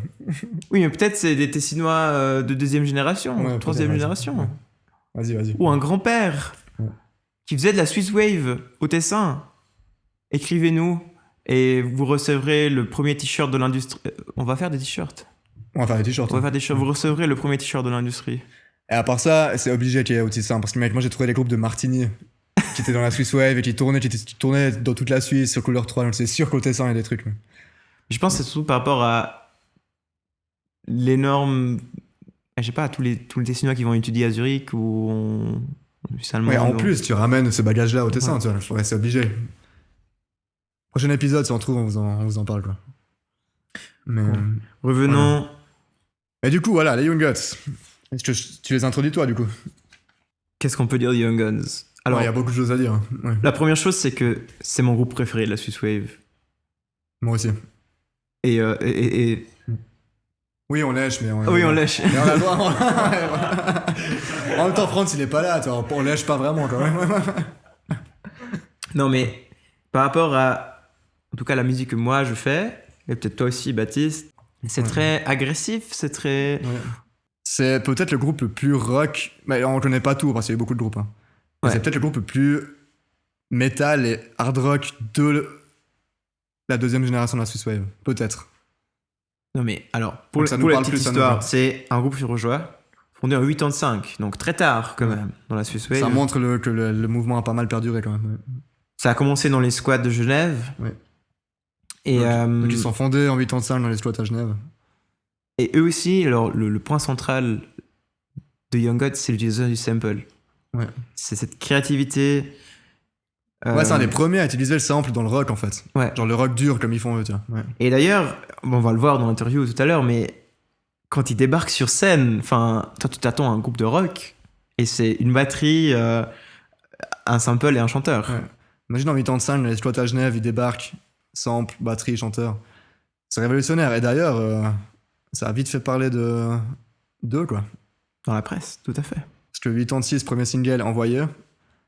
Qui est, Single of the Week par Melody Maker. C'est quand même pas un magazine de merde au Royaume-Uni, quoi. ça a passé sur MTV. Ouais, premier clip MTV USA. Direct, on a parlé d'eux partout. 87, premier album qui est sur le single Album of the Year par Melody Maker de nouveau. Et toute la presse britannique s'enflamme. Ils envoient des... Attends, et surtout ils étaient devant Prince, devant Ouais, The The Cure. Cure. Enfin, ouais, c'était une année, plein d'albums stylés en plus, 87, quoi. Non, mais surtout, Ouais. envoyer, je suis désolé, mais pour moi c'est le début du rock industriel. Ouais, ils sont considérés comme un des groupes qui a bien influencé le rock industriel. Bah, c'est novateur, c'est brut, Ouais. c'est politique aussi. C'est politique, c'est... En fait, c'est... Ouais, tout ce qu'on a dit sur Melody Maker et la presse britannique, on s'en bat les couilles, mais ça montre surtout à quel point ils détonnaient à leur époque, à quel point c'était novateur et les gens étaient pas prêts, quoi. Et c'est des gars, enfin... Tout le temps, ils ont œuvré pour la scène alternative en Suisse romande et en Suisse en général. Ils ont toujours gardé les pieds sur terre, alors que c'est des gars complètement visionnaires. Je vais te citer la liste de groupes qui revendiquent les Young Gods comme influence. Si je la retrouve, je sais plus à quelle page j'en suis là. Ouais, accroche-toi.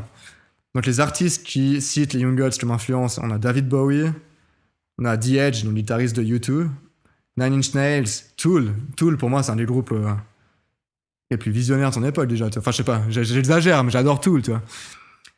Napalm Death, c'est pas de la merde non plus, tu vois, d'accord.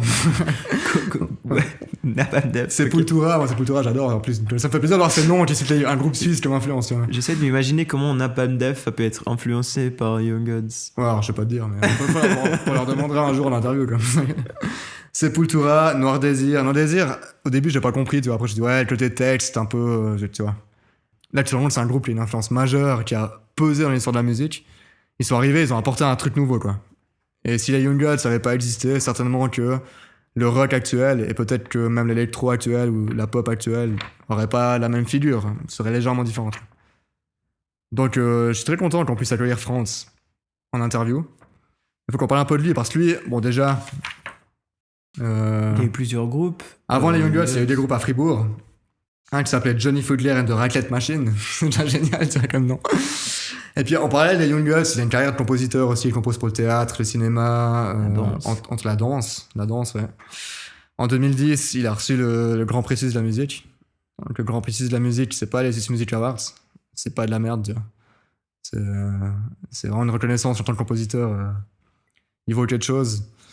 Et comme dernier album, ils ont Data Mirror Tangram. Les Young Gods ont sorti un album en 2019, donc ils sont aussi encore actifs comme Yellow. Composé en résidence au QI Jazz. Ouais, dans les caveaux du QI Jazz. Ouais, Ça, c'est... c'est cool. Et ils restent très locaux. Ouais, tu vois, c'est des vrais gars, quoi. Moi, ils me font plaisir. Donc voilà, je te propose qu'on file à Genève au local des Young Gods pour aller interviewer France. Local des Young Gods. Ouais. Bah, Ouais, au local des Young Gods. Ouais. Bouge à Genf alors. Oh, bouge à Genf. Donc là, on est au Chable. Et on change de décor, on bouge à Genf. Ouais, c'est le même. Ciao. Ciao. Et dans la cour, tous ces détours envoyés, envoyés,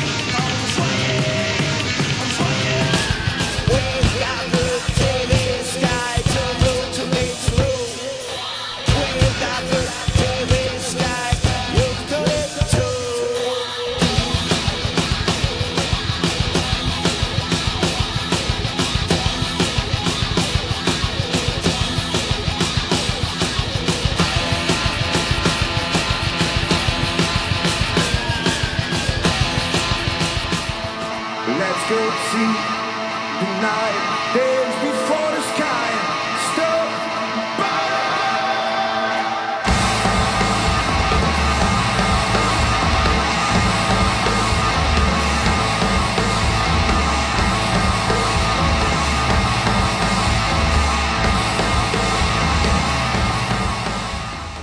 Donc, historiquement parlant, la scène punk zurichoise, elle a fait beaucoup bouger les choses en faisant beaucoup de démonstrations dans la rue, des manifestations pour essayer d'avoir un centre autonome. Parce que bah, c'est toujours un peu les mêmes sujets, c'est-à-dire que tout le budget culturel va à ce qu'on appelle la grande musique, et puis il n'y a jamais rien en musique actuelle. Donc les musiques actuelles des années 70, tu vois, ce que les jeunes voulaient, il n'y avait rien du tout. Et ça a fâché beaucoup de jeunes qui sont descendus dans la rue. Et puis il y a eu beaucoup de bons groupes punk suisse alémanique. Et il y a eu même un hymne qui s'appelait Zuri Brent. Et je crois qu'il y a un film qui est sorti là-dessus, qui retrace un peu l'histoire de ces émeutes. Et finalement, à force de revendications, de manifestations, la Rote Fabrik a été un endroit cédé à la jeunesse. Tu vois, je sais plus quelle année c'est, mais ça doit être 77 ou 8 ou un truc comme ça. Et ça, c'est une énergie qui a fait un rebond dans beaucoup de cantons, de villes en Romandie, notamment à Lausanne. Il y a eu Lausanne Bouge. Il y a eu à Genève, il y a eu aussi les mouvements pour revendiquer l'usine, mais ça, c'était un petit peu plus tard. Mais avant ça, il y avait état d'urgence déjà. Moi, je faisais partie d'une équipe à Fribourg qui voulait qu'il se passe les choses aussi. Le premier frisson est né au début des années 80 aussi, avec cet élan, si tu veux, de se dire ça suffit, il faut qu'on cause aux politiciens parce que voilà, on a besoin d'une place, on a besoin d'exprimer notre culture et puis pas nous dire laquelle il faut qu'on écoute et qu'on suive, quoi. Mhm. Ouais, c'est ça. Nous, en nous renseignant sur cette époque, on a vraiment l'impression qu'il y avait un esprit, une énergie, un truc qui se passait en fait. Oui, c'est-à-dire que si tu veux, il y avait aussi une grosse, dans tous les gens qui étaient motivés par ça, euh, du fait qu'il y avait un manque, il y avait aussi une grosse solidarité. C'est-à-dire que, toi, moi, je suis fribourgeois, je suis né à Fribourg. On allait voir des concerts à Berne, on allait voir des concerts à Zurich, on venait à Lausanne. Lausanne un peu plus tard, le cabaret Orwell, c'était ce qu'il y avait avant la Dolce Vita. Je suis pas toujours très clair avec les dates parce que mais c'est fin années 70, début 80. Et on en avait marre, on avait envie qu'il se passe des trucs à Fribourg. On avait envie d'amener ces groupes à Fribourg, et pour le public fribourgeois, pour entre guillemets qu'ils se rendent compte qu'il y a des choses qui se passent en Suisse, parce que c'était aussi ça le problème, parce que tu te dis, il n'y a pas de culture suisse, il n'y a pas de groupe suisse, etc. C'est peut-être un autre débat, mais ça fait partie de la chose. On s'est dit, il faut que les gens voient qu'il y a des groupes neuchâtelois, lausannois, zurichois qui font de la bonne musique, et c'est chez nous. Donc, il y a cette énergie. Donc, moi, je faisais partie d'une équipe qui a commencé à faire des concerts rock, punk, new wave à Frisson. À l'époque, c'était pas du tout le Frisson qu'il y a maintenant, c'était beaucoup plus petit. On faisait ça quasiment tous les week-ends, tu vois, un truc pour socialiser, c'est-à-dire qu'il y avait aussi un bar, et puis des fois c'était des groupes locaux, des fois c'était de temps en temps, disons plutôt des groupes internationaux qui passaient en tournée. Et donc il y avait effectivement un besoin, parce qu'il n'y avait rien. Franchement, il n'y avait vraiment pas grand-chose. Si tu voulais organiser un concert, tu devais négocier avec la salle communale un tel, ou bien la salle paroissiale un tel, puis c'était toujours... tu vois, difficile parce que il y avait un fossé entre les générations beaucoup plus grand qu'il y a maintenant. Est-ce qu'il y avait toujours cet aspect politisé aussi? Parce qu'il y a un besoin de culture alternative et jeune. Mais ce que j'ai lu sur les groupes punk entre 76 et 80, c'est aussi un ras-le-bol, cette bourgeoisie helvétique très établie, une sorte d'establishment social en fait, Ouais. qui a des attentes par rapport à sa jeunesse, qui doit pas sortir du lot. Oui, parce que c'était un énorme carcan à l'époque, si tu veux. Déjà que tu prends rien que, tu vois, la condition de devenir un citoyen, c'était de passer par l'armée, c'était obligatoire. Tu n'avais pas d'alternative. Tu n'avais même pas une pseudo-alternative comme maintenant, tu vois. C'était un objecteur de conscience, tu allais directement en prison, quoi. Donc, et puis quand tu ressortais de prison, tu devais repasser ton recrutement. Donc, tu vois, il y avait quand même une espèce de pression aussi. Il y avait aussi de pression au niveau, suivant quel canton tu vivais, ben, très catholique. Donc, tu vois, c'était notre époque. Moi, j'étais dans un collège, c'était garçon, et le collège des filles, c'était de l'autre côté de la ville. Ça se mélangeait pas. Donc, toi, Fribourg était très catholique, donc c'était hyper séparé. Euh, et du coup, ben, oui, il y avait une envie. Ouais, c'était politisé, ouais, sociopolitique dans le sens, ce qu'on faisait politiquement, c'était juste de gueuler. Et puis les plus malins d'entre nous qui arrivaient un petit peu à avoir de la diplomatie, ben, faisait des lettres aux politiques, demandait des rendez-vous, faisait des associations et des comités pour avoir une espèce de force. Mais pas tout le monde était capable de faire ça. Toi, à Fribourg, c'est un peu, on est passé par la case politique parce qu'il n'y a pas eu de gens dans la rue, il n'y avait pas besoin parce qu'ils ont vite compris qu'en fait, vu que ça faisait un peu du bordel à Lausanne, à Zurich, à Genève, ben, c'est pas ce qu'ils voulaient à Fribourg, donc ça a été négocié. Le fait que Frisson, en plus Frisson, c'était une association qui était pluri, c'était pas seulement pour le rock. Il y avait aussi des gars qui organisaient du jazz, il y avait des performances, donc c'était un truc culturel qui manquait pour la jeunesse. Donc ça a été assez vite toléré pendant une période assez courte, hein, parce que c'était un endroit qui était prêté, qui était mis à dispo. Je crois que ça a duré 1 année et demie, 2 ans, mais l'association, elle est restée. Et je dirais, peut-être 2 ans plus tard, 3 ans plus tard, ils ont réussi à avoir un autre bâtiment. Donc, effectivement, c'est notre époque. Je pense que la génération actuelle, je ne sais pas, parce que c'est difficile de parler pour moi des générations, parce qu'il y en a eu plusieurs finalement entre deux, vu que moi j'approche la soixantaine maintenant, mais il y a 15 ans, si tu veux, on voyait que les choses étaient comme acquises. C'est-à-dire que quand il y a eu la grande vague de squat qui s'est fermée, je dirais vers 2005, 6, 7, parce que Genève, c'était du milieu des années 90 au milieu des années 2000, presque une référence en tant que le nombre de squats qu'il y avait dans une ville par rapport au nombre d'habitants au niveau européen. Genève, c'était un petit peu inspiré d'Amsterdam, qui était dans les années 80 hyper squatté, hyper politisé. Et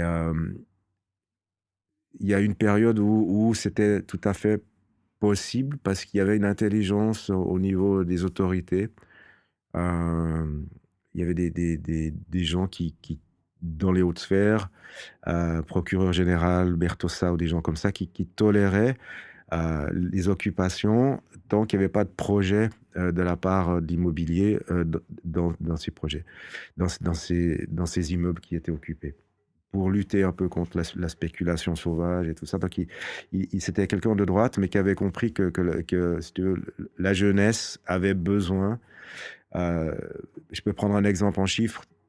Ici, il y avait 250 000 mètres carrés de locaux vides, tu vois, inoccupés, disons, souvent des locaux commerciaux.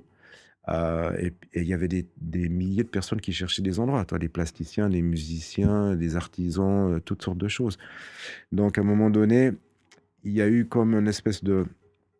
Ça, c'est déjà la deuxième vague. Si tu veux, la première vague, je dirais, si on remonte chronologiquement à la fin des années 70, donc c'est la Rote Fabrik, la Reitschule à Berne, plein d'autres endroits en Suisse alémanique dont je ne connais pas forcément l'histoire, la Dolce Vita à Lausanne, le Frisson à Fribourg, et peu après, je crois que c'est 88, l'usine à Genève.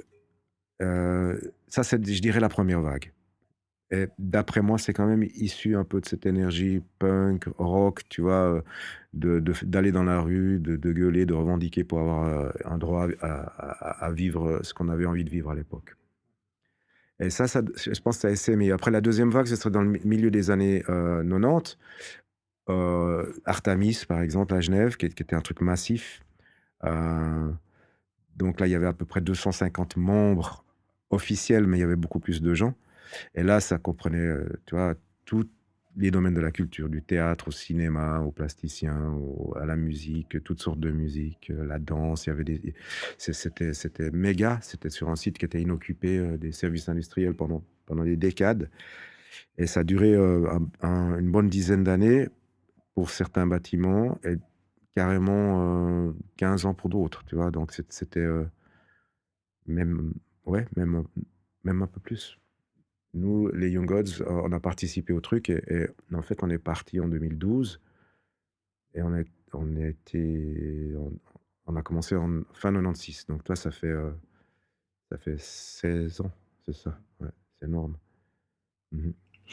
Moi, je trouve ça intéressant cette discussion sur Artemis parce que moi, honnêtement, j'ai découvert en recherchant pour cet épisode et ça me permet un peu de parler du fait que avec Baptiste, on dit souvent que on se dit que notre génération, elle vit de plus en plus cette commercialisation de la musique et de l'art en général. Mhm. Et justement, ce type de mouvement artistique, nous, on n'en connaît pas, on n'a pas connu.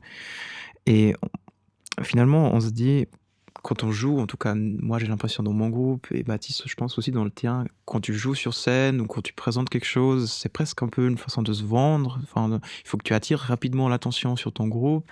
C'est un peu un entretien d'embauche.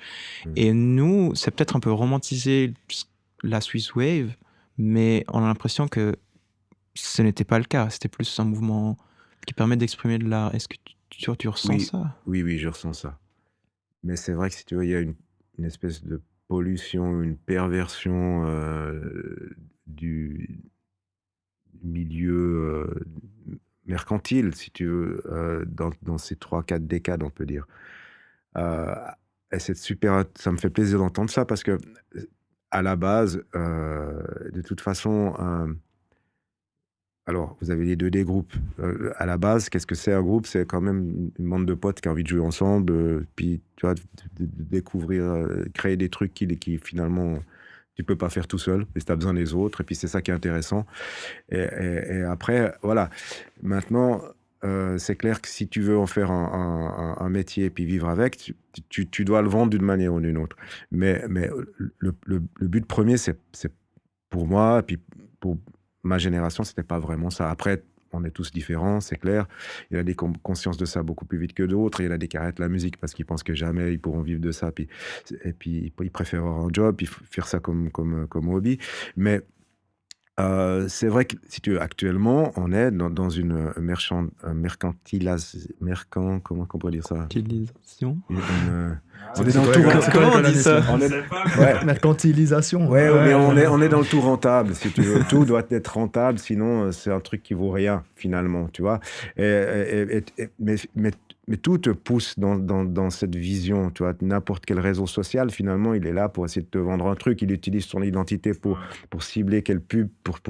On est dans une dynamique comme ça, et puis ça, c'est hyper bien d'en être conscient parce que pour moi, c'est un peu la fin de tout. C'est-à-dire que on n'a plus le droit à la gratuité, on n'a plus le droit à l'échange, au troc, on n'a plus le droit à toi. Il faut faire super gaffe à ce genre de trucs parce que ça devient, c'est tellement souterrain que finalement ça devient la norme. Et puis tout le monde trouve ça normal, tu vois. C'est clair qu'à l'époque, quand tu avais un groupe qui montait sur scène puis qui disait, puis si jamais on a des t-shirts et des machins et tout le monde était là, ouais, bah celui-là, il exagère, tu vois. Mais attends, c'est le premier truc que tout le monde dit. Exactement. Le stand merch, il est plus grand que la scène ou je sais pas. Oui. Ah bah écoute, on joue avec les règles du jeu. Si tu joues sur des petites scènes, peut-être c'est normal, mais bon. Aujourd'hui, il y a aussi un phénomène qu'on a pu constater avec Phil, c'est qu'il y a une sorte d'ubérisation du marché de la musique, dans le sens, aujourd'hui, tout le monde est son propre manager, son propre producteur, son propre distributeur avec les plateformes genre Spotify et tout. Tout le monde peut tout foutre en ligne facilement, enregistrer facilement. Alors ça a des côtés très positifs, parce qu'on peut produire facilement de la musique, mais ça aussi, ça pousse à voir ta production artistique comme une petite entreprise, tu vois. Parce que tu fous ton album sur Spotify et t'as directement le nombre de vues chaque jour qui tombe, t'as tout le temps ces chiffres sous le nez. Oui. Et ça, il y a un côté très malsain, je trouve. Alors, en même temps, il y a une grosse transparence, hein, mais aussi un côté malsain. Après, ça dépend de comment toi tu réagis par rapport à ça. Si t'es à la course au like ou à la course aux écoutes, puis tu vas baser ta compo sur le fait que tu penses que c'est mieux parce que ce genre de truc, si tu commences à calibrer entre guillemets, ton art, ça aussi, ça dépend de ton attitude, de ce que tu attends. Donc, c'est là que tu dois poser les bonnes questions. Qu'est-ce que tu veux vraiment? Parce que pour moi, il n'y a pas forcément un but en soi.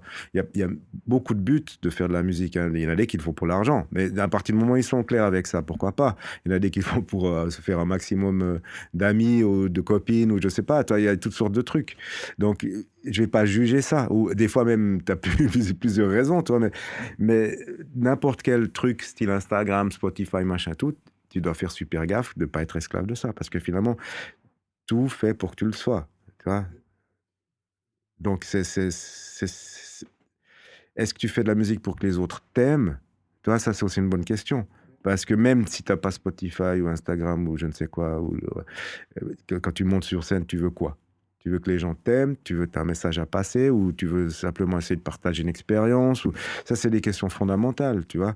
Et euh, tu vois, monter sur scène déjà quelque part à la base, t'es un peu un exhibitionniste ou un peu narcissique ou toi, ou t'as la belle lumière, t'as le beau machin, toi, t'as le son, toi. Donc c'est aussi on vient à un questionnement sur l'art lui-même, mais c'est vrai que si par rapport là où vous posez la question par rapport aux différences de génération, moi je pense que c'est hyper bien d'être conscient de ça parce qu'effectivement il faut laisser l'art là où il doit être et puis c'est pas même que le marché de l'art est énorme et peut être hyper tentant, ça veut pas dire en plus, ça veut pas dire que si tu vends beaucoup, ce que tu fais est bien. Tu vois, ça veut rien dire non plus, ça. Mais les On est chiffres d'accord. donnent cette impression quand même. Les chiffres donnent cette impression. Mais si, alors, après, tu te dis, qu'est-ce que tu veux faire? Tu veux vendre bien beaucoup. Donc, tu vas commencer à analyser tel artiste parce qu'il vend beaucoup. Et si tu vas faire la même chose que lui, tu vas jamais vendre autant que lui parce que tu fais déjà quelque chose qui existe. Tu vois. Donc, il y a aussi des leurres dans le fait de te dire ça vend pas. Moi, j'ai souvent cette discussion même avec notre boîte de disques. Tu vois. Parce que ben il y a des artistes qui vendent si qu'on fait si, mais tu peux pas savoir. Ça, c'est justement un peu la magie de l'art. Tu peux brancher une IA, puis qu'elle va te dire qu'est-ce qui va marcher, machin. Mais il y aura toujours un truc qui fait qu'il y a quelque chose qu'elle connaît pas, qui va peut-être marcher plus, parce que les gens en ont marre de ce qu'on leur dise qui doit marcher, ou je sais pas. Donc moi, j'ai toujours beaucoup d'optimisme par rapport à ça, parce que je trouve que l'art, c'est quelque chose d'impalpable. Tu sais même pas toi-même si tu fais une fois une bonne chanson, si la prochaine, elle va être bonne, tu vois, parce que il y a eu des conditions à un moment donné, tu as été inspiré, et puis tu peux essayer de recréer ces conditions. Alors chacun, peut-être quelqu'un, c'est, je sais pas moi, le travail. Moi, par exemple, c'est en bossant devant mon instrument, mon ordi ou ma guitare que je vais commencer à faire des trucs. Mais d'autres, ça peut être, je sais pas moi, une rencontre amoureuse qui va tout d'un coup le faire triper sur des lyrics géniaux, j'en sais rien, toi, ça peut être n'importe quoi. Mais tu peux pas recréer ça, si tu veux, comme c'est impalpable, et tant mieux, parce que une formule, elle devient obsolète au bout d'un moment. Si tu fais toujours le même morceau, ça va intéresser personne. C'est parce que ton truc, il était justement différent, et puis si c'est plus différent, si tu fais toujours le même, par définition. Donc, ça doit rester impalpable. Donc, de toute façon, c'est clair que les marchands, ils veulent vendre, donc ils vont croire que c'est ce produit qu'ils vendent, donc ils vont pousser à aller vers ce produit parce qu'ils vont prendre une plus grosse part que toi de toute façon. Donc voilà, tu peux te retrouver coincé très vite fait si tu pars dans cette optique, je pense. Mais je pense que ça nous permet de faire un peu la transition justement sur The Young Gods Ouais. en tant que tel. Parce que moi, on se demandait, mais vous, dans tout ça, est-ce que vous attendiez à avoir du succès au moment où vous avez commencé? Parce que ça a explosé assez vite. Nous, quand on même, s'est rendu c'est- compte qu'en parlant, même à l'étranger, de New Wave, de punk et tout ça, le nom Young Gods, il arrive tout de suite. À beaucoup d'endroits. Alors, Ouais. si tu veux, nous, on est arrivé avec quelque chose, quand on l'a fait, il y avait très très peu de gens qui le faisaient comme nous. Donc ça a surpris beaucoup de journalistes dans la presse spécialisée de l'époque, qui s'est dit, mais c'est quoi ce truc qui vient d'un pays où normalement il n'y a rien qu'on entend parler à part... Alors les références de ces journalistes, c'était quand même des gens qui étaient assez branchés sur ce qui se passait en art. C'était le Cabaret Voltaire, tu vois, en Suisse, Jean Tinguely, tu vois, des trucs comme ça, qui avaient passé les frontières. Il y avait eu un ou deux groupes de. Il y avait punk Yellow, québécois, par ça. exemple, Ouais. Yellow qui avait réussi, qui avait une carrière internationale déjà. Lilliput un petit peu aussi. peut-être. Lilliput. ça, c'est- Lilliput dans l'underground, Grauzone avec leur tube, par exemple, Iceberg, des choses comme ça. Mais c'était moins gros que euh, tu vois, la Suisse, bon, déjà géographiquement, mais tu n'avais pas grand-chose qui en sortait. Et en plus, tu avais aussi une espèce d'auto-censure de la part des artistes eux-mêmes qui disaient, ouais, de toute façon, nous, on est un groupe suisse, ça intéresse personne, blablabla, personne n'y croyait. Donc, euh, nous, on était un peu gonflés à bloc contre cette attitude. Et quand en fait, les Young Gods sont nés un peu grâce à la technologie du moment, le sampler, tu vois. Le sampler, donc l'échantillonneur. Faut remettre ça un peu dans le contexte. À l'époque, un groupe de rock, c'était basse, batterie, guitare, avec peut-être un clavier. Les synthés, ça a commencé juste dans le début des années 80. Avant, c'était plutôt un truc de niche euh, ou de super groupe prog, tu vois, des instruments très chers, mais des trucs abordables. La New Wave, si tu veux, qui a mélangé un peu le tout avec beaucoup de sons électroniques, c'est plutôt les années 80. L'échantillonneur, donc, bah, c'est juste pour le rappel pour ceux qui ne savent pas ce que c'est, peut-être au niveau des auditeurs, bonjour. C'est de digitaliser un son que tu prends de n'importe quelle source. Par exemple, tu peux enregistrer ta guitare, le mettre dans ton ordi, et puis après le jouer sur un clavier, la faire moduler plus vite, moins vite. Donc ça a aussi des restrictions. Tu peux prendre un CD de musique classique, et puis en prendre un bout, et puis l'inclure dans ta musique. Donc tout d'un coup, tu as une palette sonore qui est beaucoup plus grande, et ça allait de pair avec un peu le home studio, c'est-à-dire que tu commençais à avoir des cassettophones à 4 pistes, 8 pistes ou des choses comme ça, des trucs que tu pouvais commencer à avoir un petit studio chez toi. Donc c'est bien avant l'informatique électronique, où tu pouvais déjà commencer à faire des démos ou des trucs, sans avoir besoin d'avoir un gros budget pour aller dans un studio, parce que tu n'avais pas tellement d'alternatives. Et l'échantillonneur, du coup, te permettait déjà de prendre un son. Par exemple, tu prenais une intro de guitare d'un super groupe, ce que faisaient beaucoup les Young Gods. On prenait beaucoup d'intros, toi, parce que tu n'avais pas le choix, tu n'avais pas des banques de sons, donc tu devais écouter ton vinyle. C'était même avant le CD, toi, sur ta platine, là, et puis tu sortais par ta prise, et puis dans le sampler, et tu dis, bon, je vais prendre ce solo de batterie, je vais faire un loop avec ce petit bout, je vais faire un loop avec cette guitare, et là, jouer comme ci, comme ça, sur mon petit cassettophone à 4 pistes, et tout d'un coup, tu avais quand même un bon son, parce que ça venait de musique qui était déjà produite. Donc tu prenais, c'était un collage, hein, un collage, la batterie du batteur machin dans son solo, du guitariste des Stooges là, ou les Ramones, ou je ne sais quoi. Et puis tu mets ça ensemble, et puis tu avais tout d'un coup une matière différente que si tu as un groupe avec des amplis dans ta cave, et puis tu cherches à imiter le son de quelqu'un. Tu vois. Donc c'était un son inédit, même pour nous. Moi, j'ai posé la guitare quand j'ai découvert le sampler. J'avais fait des études de guitare. J'avais un groupe où je jouais de la guitare électrique. Je l'ai posé parce que ça m'a fasciné. Mais c'est tout d'un coup, mais c'est génial parce qu'on peut amener des bruits, des coups de feu, des bruits concrets, musique classique, du rock, n'importe, à l'envers, à l'endroit. Et puis, ça m'inspirait beaucoup. Donc, les 4 premiers albums des Gods, c'est fait uniquement avec du sampling. Et ça, il y avait déjà des gens qui utilisaient le sampler à l'époque, mais nous, on utilisait des samplers super bon marché. C'était un peu des pédales de guitare où tu n'avais pas vraiment de carte mémoire, donc tu devais mettre tous les samples sur une cassette. Je te dis pas pour la scène, c'était compliqué parce qu'on devait sampler en direct sur scène, mais on l'a fait. Et puis on a fait une bonne quinzaine de concerts avant que les premiers appareils en rack, les Akai ou les trucs digitaux sortent. Et ça intriguait beaucoup la presse anglaise. Et on avait aussi un label zurichois qui travaillait avec un label anglais.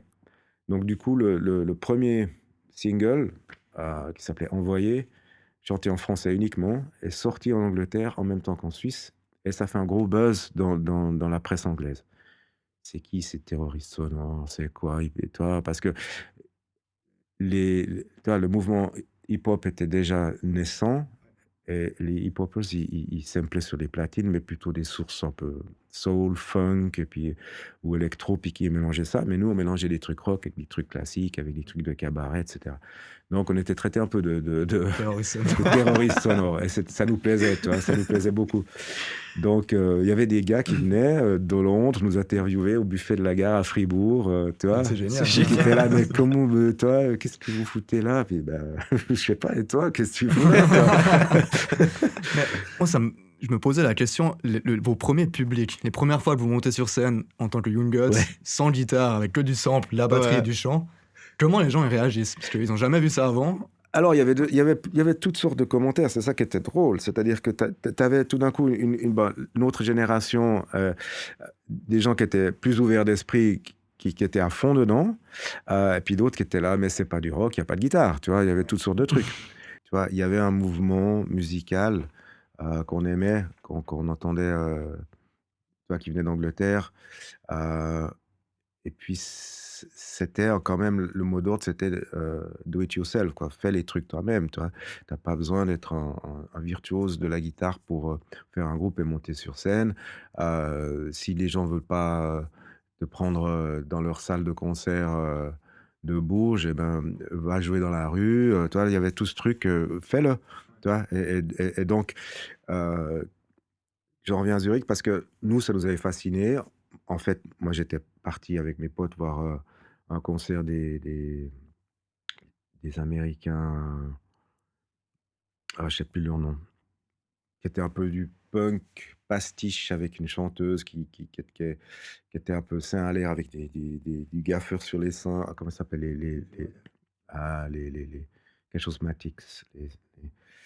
Et puis, la mouvance punk, déjà un peu politisée de l'époque, en fait, ils avaient foutu le feu à la salle. Ou devant la ouais, salle, ouais, ouais, d'accord, ouais. pour protester, si tu veux, que c'était des faux punks. Ouais. Donc, et puis après, c'est parti de nouveau en monstre manifestation. Puis nous, on était dans ce truc. Tu vois, puis on dit, ah ouais, d'accord, ça bouge un maximum ici. Puis c'était de nouveau pour revendiquer un centre culturel, un machin, et tout, il y en a marre et tout. Donc, nous, ça nous avait hyper botté les fesses. Puis après, tu voyais quand même ça dans les news, souvent. Et en ce qui me concerne, c'est un peu ça qui a donné. Mais je pense qu'au niveau suisse aussi, tu vois, le fait que tout d'un coup, les autorités, elles cèdent, puis disent, bon, les jeunes, calmez-vous, on vous a entendu, on va vous donner un centre culturel pour votre culture. Ça a été tout d'un coup tu vois, quelque chose, un moment clé. Mhm. Mais moi, je me demandais finalement, sur ce qu'on disait tout à l'heure, est-ce que enfin, il y a un peu cette validation externe par la presse anglophone. Est-ce que c'est toujours le cas? Est-ce qu'aujourd'hui, pour être un artiste reconnu dans le rock surtout, tu penses il y a toujours ce besoin d'un peu de légitimation externe? Euh, je dirais moins. Si tu veux. Ma théorie, hein, c'est que la musique électronique, dans les années 90, la techno, la musique ambiante, l'acid house, tout ça, a décloisonné les frontières. C'est-à-dire que vu qu'il n'y avait plus le problème de la langue, Mhm. des textes, et puis de comprendre ou pas ce que dit le chanteur, mais tu vois, ça c'est un petit peu rendu n'importe quel artiste pouvait faire quelque chose d'intéressant qui pouvait intéresser un autre promoteur ou un truc dans un pays ou un autre, un audit, n'importe. Tu vois, ça avait plus de sens. La musique chantée, c'est quand même, la langue, elle fait toujours un peu barrière. Toi, par exemple, nous, on adorait Einstürzenden Neubauten, hein, un groupe mythique, un peu proto-indus, justement, qui tapait beaucoup sur des trucs de chantier en métal, avec des guitares bien disto, mais en allemand. Ok. Mais en fait, pas de problème. Les Young Gods, on s'est dit, mais bon, eux, ils chantent en allemand. Toi, il y avait d'autres groupes qu'on aimait bien, style DAF ou comme ça, des trucs allemands, où il y avait un groupe belge avec Arnaud à l'époque, déjà, qui chantait en français, qui s'appelait Thématique. Excellent, si jamais vous tombez là-dessus. Ils ont fait bien 4-5 albums, mais les 2 premiers sont bien sauvages.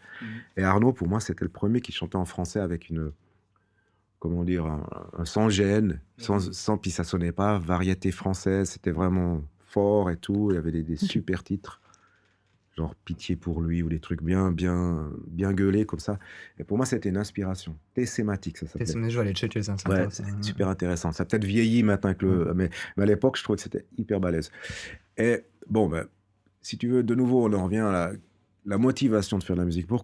Alors, est-ce que moi, en tant que roman qui maîtrise pas bien l'anglais, est-ce que je vais me forcer à faire semblant que je le maîtrise et puis, en fait, surtout dans cette mouvance-là, au début des Young Gods, ce qui m'intéressait, c'était de chanter aussi pour mon entourage proche, tu vois, ce que je ressens, pas forcément des messages, parce que mes textes, c'est plutôt abstrait, mais par rapport à ce que je vis, la ville, l'urbanisme, tu vois, la communication, plein de thèmes, je me dis, ben, je vais le faire en français, parce que je maîtrise pas l'anglais, et je vais le faire à ma sauce en français.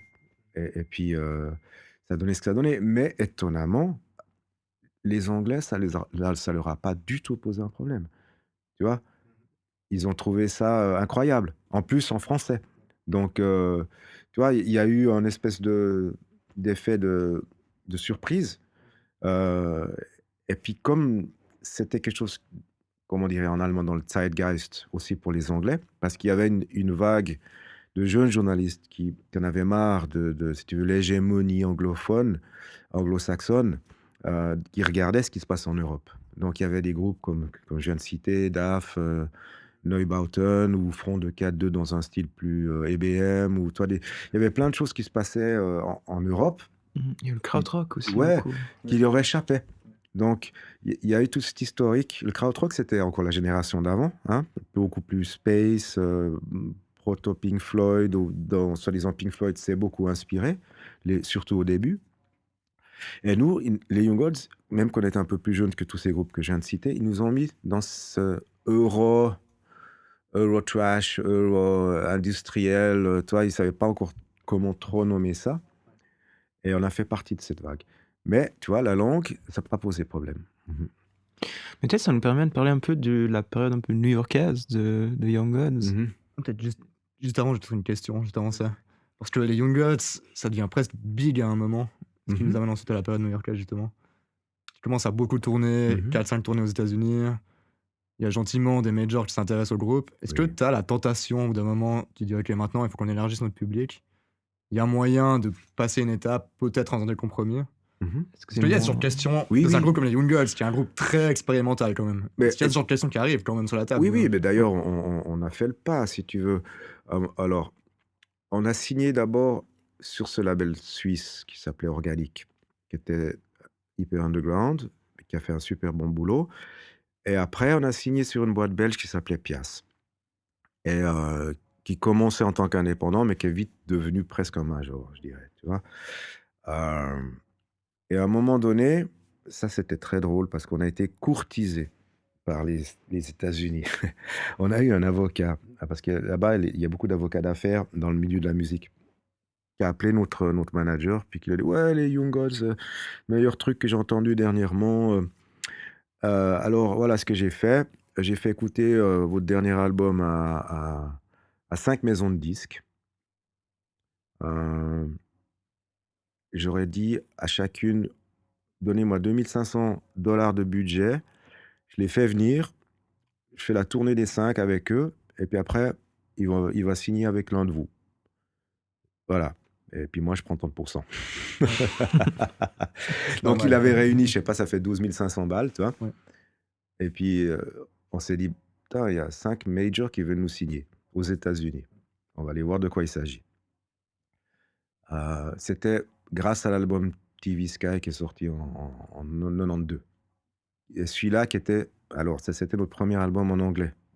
Tu vois, tout d'un coup, là, ça élargit effectivement la palette. Parce qu'à force de, Mais c'était voulu ou... Oui, oui. Ouais. à force de tourner aussi en Europe, si tu veux, j'avais l'impression que mon entourage proche, c'était plus seulement la Suisse romande. Et vu que je travaille avec un producteur qui était basé à New York, je suis allé le voir souvent. Et puis, j'ai commencé à écrire aussi en anglais. Je me suis dit, c'est aussi bon pour le groupe. Tu vois, il y a des pays qu'on peut pas tourner parce que, effectivement, toi, l'Australie, ça a ouvert les portes. Les États-Unis, on avait fait une tournée voire même 2 en chantant en français, mais c'était très confidentiel quand même. Donc quand TV Sky est sorti, ça c'était aussi un album plus rock, qui mélangeait moins la culture européenne, on dirait, moins le cabaret et la musique classique. C'était vraiment basé sur très guitare en fait, mais toujours au sampling. Ça a plu à cet avocat, puis qui nous a donc voilà, je vous ai trouvé 5 boîtes de disques, vous venez, avec ce budget, ça paye les avions. De toute façon sur place, ça va vous payer les hôtels. Vous faites la tournée de toutes les boîtes, elles veulent tous vous signer. Puis à la fin, vous décidez avec qui vous plaît le plus et puis, on vous contacte, on vous concocte un contrat et puis voilà. Donc on a fait ce pas. On a signé finalement avec une des 5 qui nous paraissait la moins corporate, elle s'appelait Interscope. Parce qu'elles avaient aussi un super catalogue de groupes qu'on aimait, genre Primus, Nine Inch Nails, aussi toute une scène un peu. En fait, ils se faisaient tout leur blé avec la scène gangsta rap, Dr. Dre et tout ça. Puis après, ils investissaient aussi dans les groupes qu'ils aimaient. Oui, c'était un label à l'ancienne, si tu veux, un label qui sait que si tu as 3, 4 artistes, ou même 2, 3 artistes phares qui vendent beaucoup, de toute façon, tu as une grosse boîte, donc tu as intérêt à avoir un gros catalogue. Et puis, comme ça, tu peux faire des trucs qui artistiquement te plaisent. Et puis, ils avaient flashé sur les Gods, donc c'était hyper cool. Et c'était aussi parce qu'ils pensaient qu'ils pouvaient vendre, toi, s'ils produisaient le prochain album. Mais ils ont toujours été corrects, royal. Ils nous ont. Notre souci, c'était on veut pas de contrôle artistique. On fait ce qu'on fait. Hein. Le contrat, on avait réussi à faire que ce soit signé une dizaine de morceaux par album, chantés en anglais, dans l'esprit rock. Hein. On s'est dit, bon, ça, on peut faire. Et bien, on leur a livré l'album blanc, là, Only Heaven, en 95. Et puis, en fait, ils ont dit, ah, c'est bien, mais on ne s'attendait pas à ça. Puis pour nous, c'était la suite logique de l'album d'avant. Puis ils disaient, alors, pourquoi, comment, quoi? Ouais, en fait, c'est très européen. Puis on était, ah, ça veut dire quoi? C'est très européen. Nous, on pensait que, voilà, c'était un peu la suite du truc. Puis il dit, mais ça fait rien, ça nous plaît quand même, on va le travailler, et tout, et tout, et tout. Ah, mais il y avait un petit décalage culturel.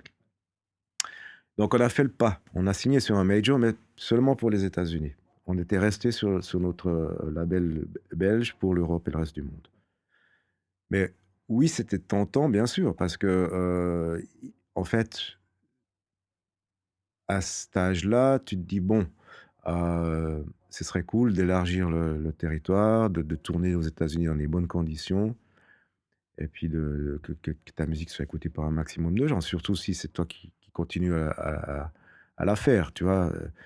Donc, on est parti dans cette idée. Ensuite, on leur a livré un album ambiant. Là, ils ont dit, bon, les gars, on a quand même signé pour des chansons style rock, chantées en anglais. Et puis là, si vous nous filez un truc électronique où il n'y a pas de guitare, et puis il n'y a pas de chant. Mais alors, écoutez, faites cet album avec une boîte indépendante. Et puis quand vous avez l'album rock, ben, vous revenez nous voir. Tu vois. Et puis, on s'est dit, bon, ben d'accord. Nous, on aurait bien aimé que ce soit qui s'ouvre aussi à d'autres choses. Mais après, il y a vite eu la grande vague des rachats, des labels, des fusions, tu sais, ce truc un peu hyper corporate, capitaliste, où tout le monde se rachète donc, Interscope a été racheté par Time Magazine, qui a été racheté par la Warner. C'est devenu Time Warner après. Après, c'était racheté par AOL, qui était un gros style Google de l'époque. Ouais. Après, c'était racheté par une boîte de whisky, Seagram. Ok. Et chaque fois, oui, mais c'était des rassure, fusions ouais. de boîtes, hein, des espèces de gros conglomérats de trusts qui allaient dans tous les sens. Et l'industrie de la musique, c'était une des branches. Et puis tout d'un coup, si tu vendais pas plus que tant, bah, tu étais éjecté du catalogue. Et c'était notre cas. Et je dirais tant mieux finalement, tu vois, parce que t'as plus du tout affaire avec les gens qui t'ont signé sur le label quand tu as commencé, qui étaient intéressés à la musique. Puis tu te perds dans des étagères de projets, tu vois, tu sais même pas si ton disque va sortir, ça devient très compliqué. Donc on est revenu volontairement à une scène beaucoup plus underground. D'ailleurs, on a entre guillemets, quitté New York pour revenir à Genève. Et c'est là qu'on s'est installé à Artemis. Donc, toi, il y a eu un gros changement aussi. C'est des bon, c'est bien cool le corporate, mais finalement, c'est super de faire partie d'une assoce un peu plus terre à terre, tu vois, locale. Et puis voilà. Donc, c'était un choix. Avec Alain, on s'est dit, bon, on ne veut pas changer notre vie complètement. Vivre aux States, c'est devenir des Américains. Notre cœur est quand même en Suisse. Et puis voilà. Donc, ça correspondait avec le départ de notre batteur de l'époque, Usé, qui lui avait plus envie de faire ça. Donc, on s'est retrouvés Il à a été deux. un peu usé par ce côté corporate. Exactement. Il avait pas vu. Il disait son argument, c'était ouais, tu sais, j'ai pas vu grandir mon premier enfant. Maintenant là, ma femme elle en attend un deuxième. J'ai l'impression que je passe des heures dans les backstage à boire des Heineken. Ça va plus quoi.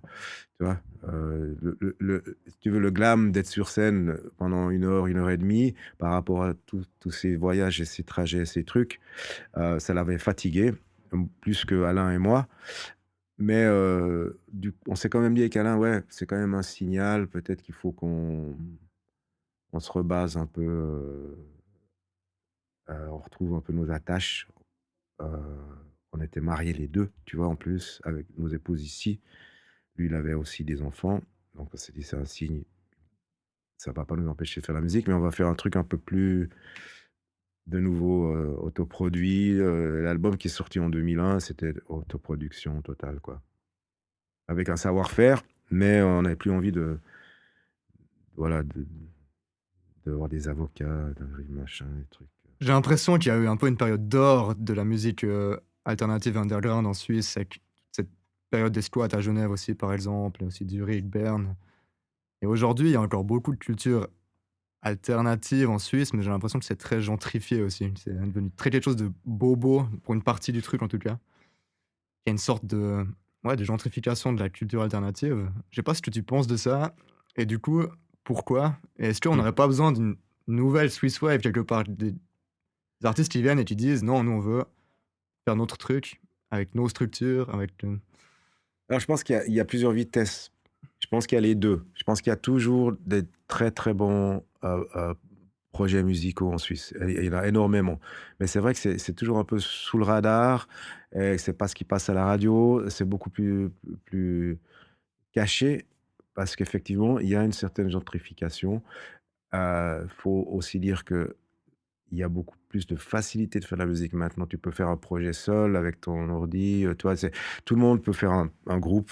Il y a il y a énormément, mais il y a beaucoup de bonne musique, je trouve. Donc, moi, je pense que c'est très intéressant. Bon, on vit une période spéciale, toi, mais ce serait super intéressant d'essayer de se rendre compte, si tu veux. Je pense de toute façon, beaucoup de festivals dans l'année qui va venir.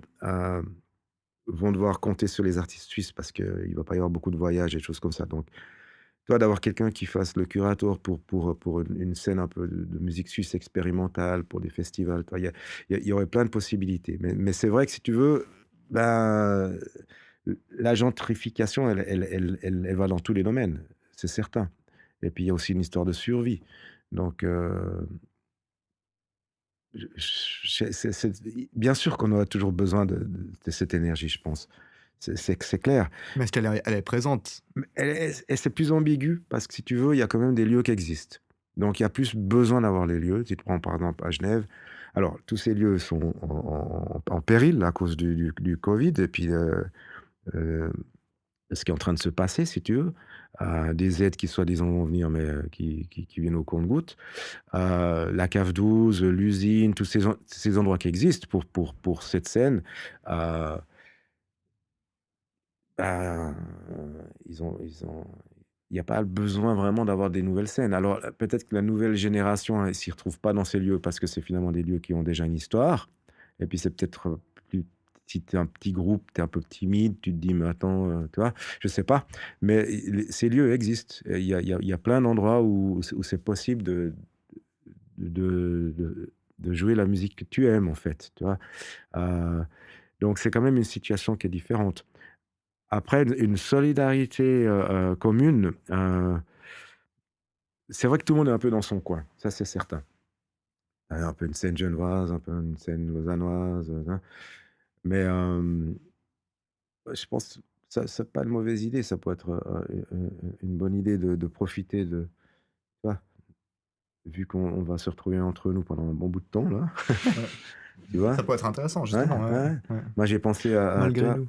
tu vois justement à faire des espèces de On va s'intéresser au ouais, groupe tessinois. mais ouais, de faire vivre, ce qu'on a chez nous, effectivement. Vivre dans le sens, de le montrer quoi. Mmh Vous avez publié le dernier album en 2019. mh. Et moi, il y a un truc qui m'intéresse, c'est surtout dans le. Est-ce que vous. Enfin, moi, j'ai un peu cette opinion qu'aujourd'hui, parce qu'il y a parlé du sampling avant, aujourd'hui, théoriquement, tu peux faire n'importe quel son du monde. Mmh C'est mh. vraiment, tu as des technologies incroyables. Mais ce que je vois, c'est qu'il y a un aplatissement incroyable de la variété des sons. J'ai l'impression que tout le monde utilise les mêmes banques de sons, il n'y a pas de variété. Et du coup, je me demandais, de votre point de vue, enfin, du coup, vous avez une très longue histoire avec différentes technologies au long du temps. De faire un album de Young Guns en 2019, comment ça a été? Bon, chaque album, il a un peu une histoire. C'est vrai que, comme je te le disais tout à l'heure, nous, on est issus de la technologie du sampling, mais au bout d'un moment, c'est aussi devenu une formule. Donc, on s'est détaché de ça, puis on s'est intéressé plus à toutes les possibilités qu'il y avait avec les ordinateurs, les plugins, les synthés virtuels, etc. Et pour le dernier album, on s'est dit, on va pas se mettre de restrictions. Il peut y avoir du sampling, il peut même y avoir de la guitare. Moi, j'ai repris la guitare, que j'avais très peu joué dans les autres albums. Euh, Cesare, lui, il est plutôt informatique pur, plugin, etc. Euh, je pense qu'à un moment donné, il faut suivre ce qui t'inspire. C'est-à-dire que euh, des fois, je suis personnellement aussi un peu fasciné parce que je me dis, mais c'est fou, on arrivait à faire notre premier album. Il y a des morceaux où il y a qu'un son à part la batterie et la voix, ou trois, quatre sons qui se courent après, tu vois. Mais il y avait cette fascination de l'outil, du sampler, et puis la surprise, l'effet de surprise que ça générait. Effectivement, maintenant, l'effet de surprise, il est plus là. Mais ceci dit, les banques de sons actuelles que tu trouves, elles sont tellement riches que c'est très différent de l'époque. À l'époque, une banque de sons, c'était juste là, vraiment, tout le monde jouait les mêmes trucs, du synthé Yamaha ou du synthé machin. Là, maintenant, tu as des tels forums de gens qui mettent leurs propres trucs à disposition sur certains, synthés, que tu as beau avoir le synthé, des fois les gens me disent: «Ouais, mais tu as fait quoi? C'est génial!» Je dis: «Bah, j'ai fait ça avec Reaktor». «Ah, mais j'ai aussi». Je dis: «Bah, va regarder un peu, fouille et puis tu trafiques tes machins». Mais oui, j'ai fait. Tu as sûrement le même patch, mais que tu l'utilises pas, tu vois? Donc je pense qu'il faut plus trop, à partir du moment où un son il t'inspire, pourquoi pas, tu vois? Moi, parce qu'un temps c'était banni, je voulais aucun son d'usine, jamais, tu vois? Tout faire toi-même, machin. Puis à un moment donné, je me suis dit: «Mais attends, ça m'inspire un truc, j'ai tout de suite envie de chanter dessus, je vais pas être snob, me dire: «Ah non, c'est pas moi qui ai fait le son». Tu vois? Mais ceci dit, des fois, j'en reviens à me dire: «Bon, je vais reprendre, l'instrumentarium du début et puis, bah, essayer de bosser avec très peu de sons». Ok. Mais à part ça, tu vois, je suis aussi pas tout à fait d'accord avec toi parce que tous ces gars qui font du modulaire, alors, il y a tellement de trucs que tu peux customiser toi-même, il y a des fois, tu retrouves un peu le même genre d'ambiance, mais quand même, c'est unique. Tu as des gars qui font, qui patchent leur truc et puis qui arrivent à faire un concert une fois, un soir, et puis qui arriveront même pas eux-mêmes le refaire le lendemain parce que c'est pas des trucs à mémoire, ou toi, il y a quand même de nouveau une espèce de jeu et de liberté, parce que je crois que les gens en ont quand même petit à petit marre de faire de la musique avec une souris ou un trackpad, Mhm. et puis d'avoir un écran tout le temps devant la tête, tu vois? Même moi, en Mhm. fait, j'en ai eu marre, et puis j'ai envie de juste tourner des potards et des trucs et puis que ça fasse des sons, un geste, Mhm. que ce soit physique. Donc je au niveau de la créativité en ce moment, je trouve que c'est assez fou. Franchement, tu peux faire énormément de trucs. Tu vois, c'est comme une guitare, tu auras jamais pas te dire un jour, tu as fait le tour de ton manche. C'est plutôt tes Oui. restrictions, hem par rapport à ton jeu qui feront que tu as l'impression de te répéter. C'était mon cas quand j'ai posé la guitare. J'avais l'impression que je jouais toujours les mêmes trucs. Mais 20 ans plus tard, je me dis, ah ben, tout d'un coup, je redécouvre ça autrement. Donc, je pense que, perso, il faut pas se restreindre. Je pense qu'il faut avoir du fun, surtout. C'est une jolie conclusion. Ouais. Faut avoir du fun, les gars. On reste là-dessus. Ouais. Reste là-dessus. Yes. Merci encore de nous Merci accueillir beaucoup, Vran, dans votre local, c'est vraiment cool. Ouais, Le local avec des Young plaisir, Gods, voilà, si jamais. l'entre des gods, là. Ouais, ça fait plaisir d'être là. Mais oui. Tout est mieux.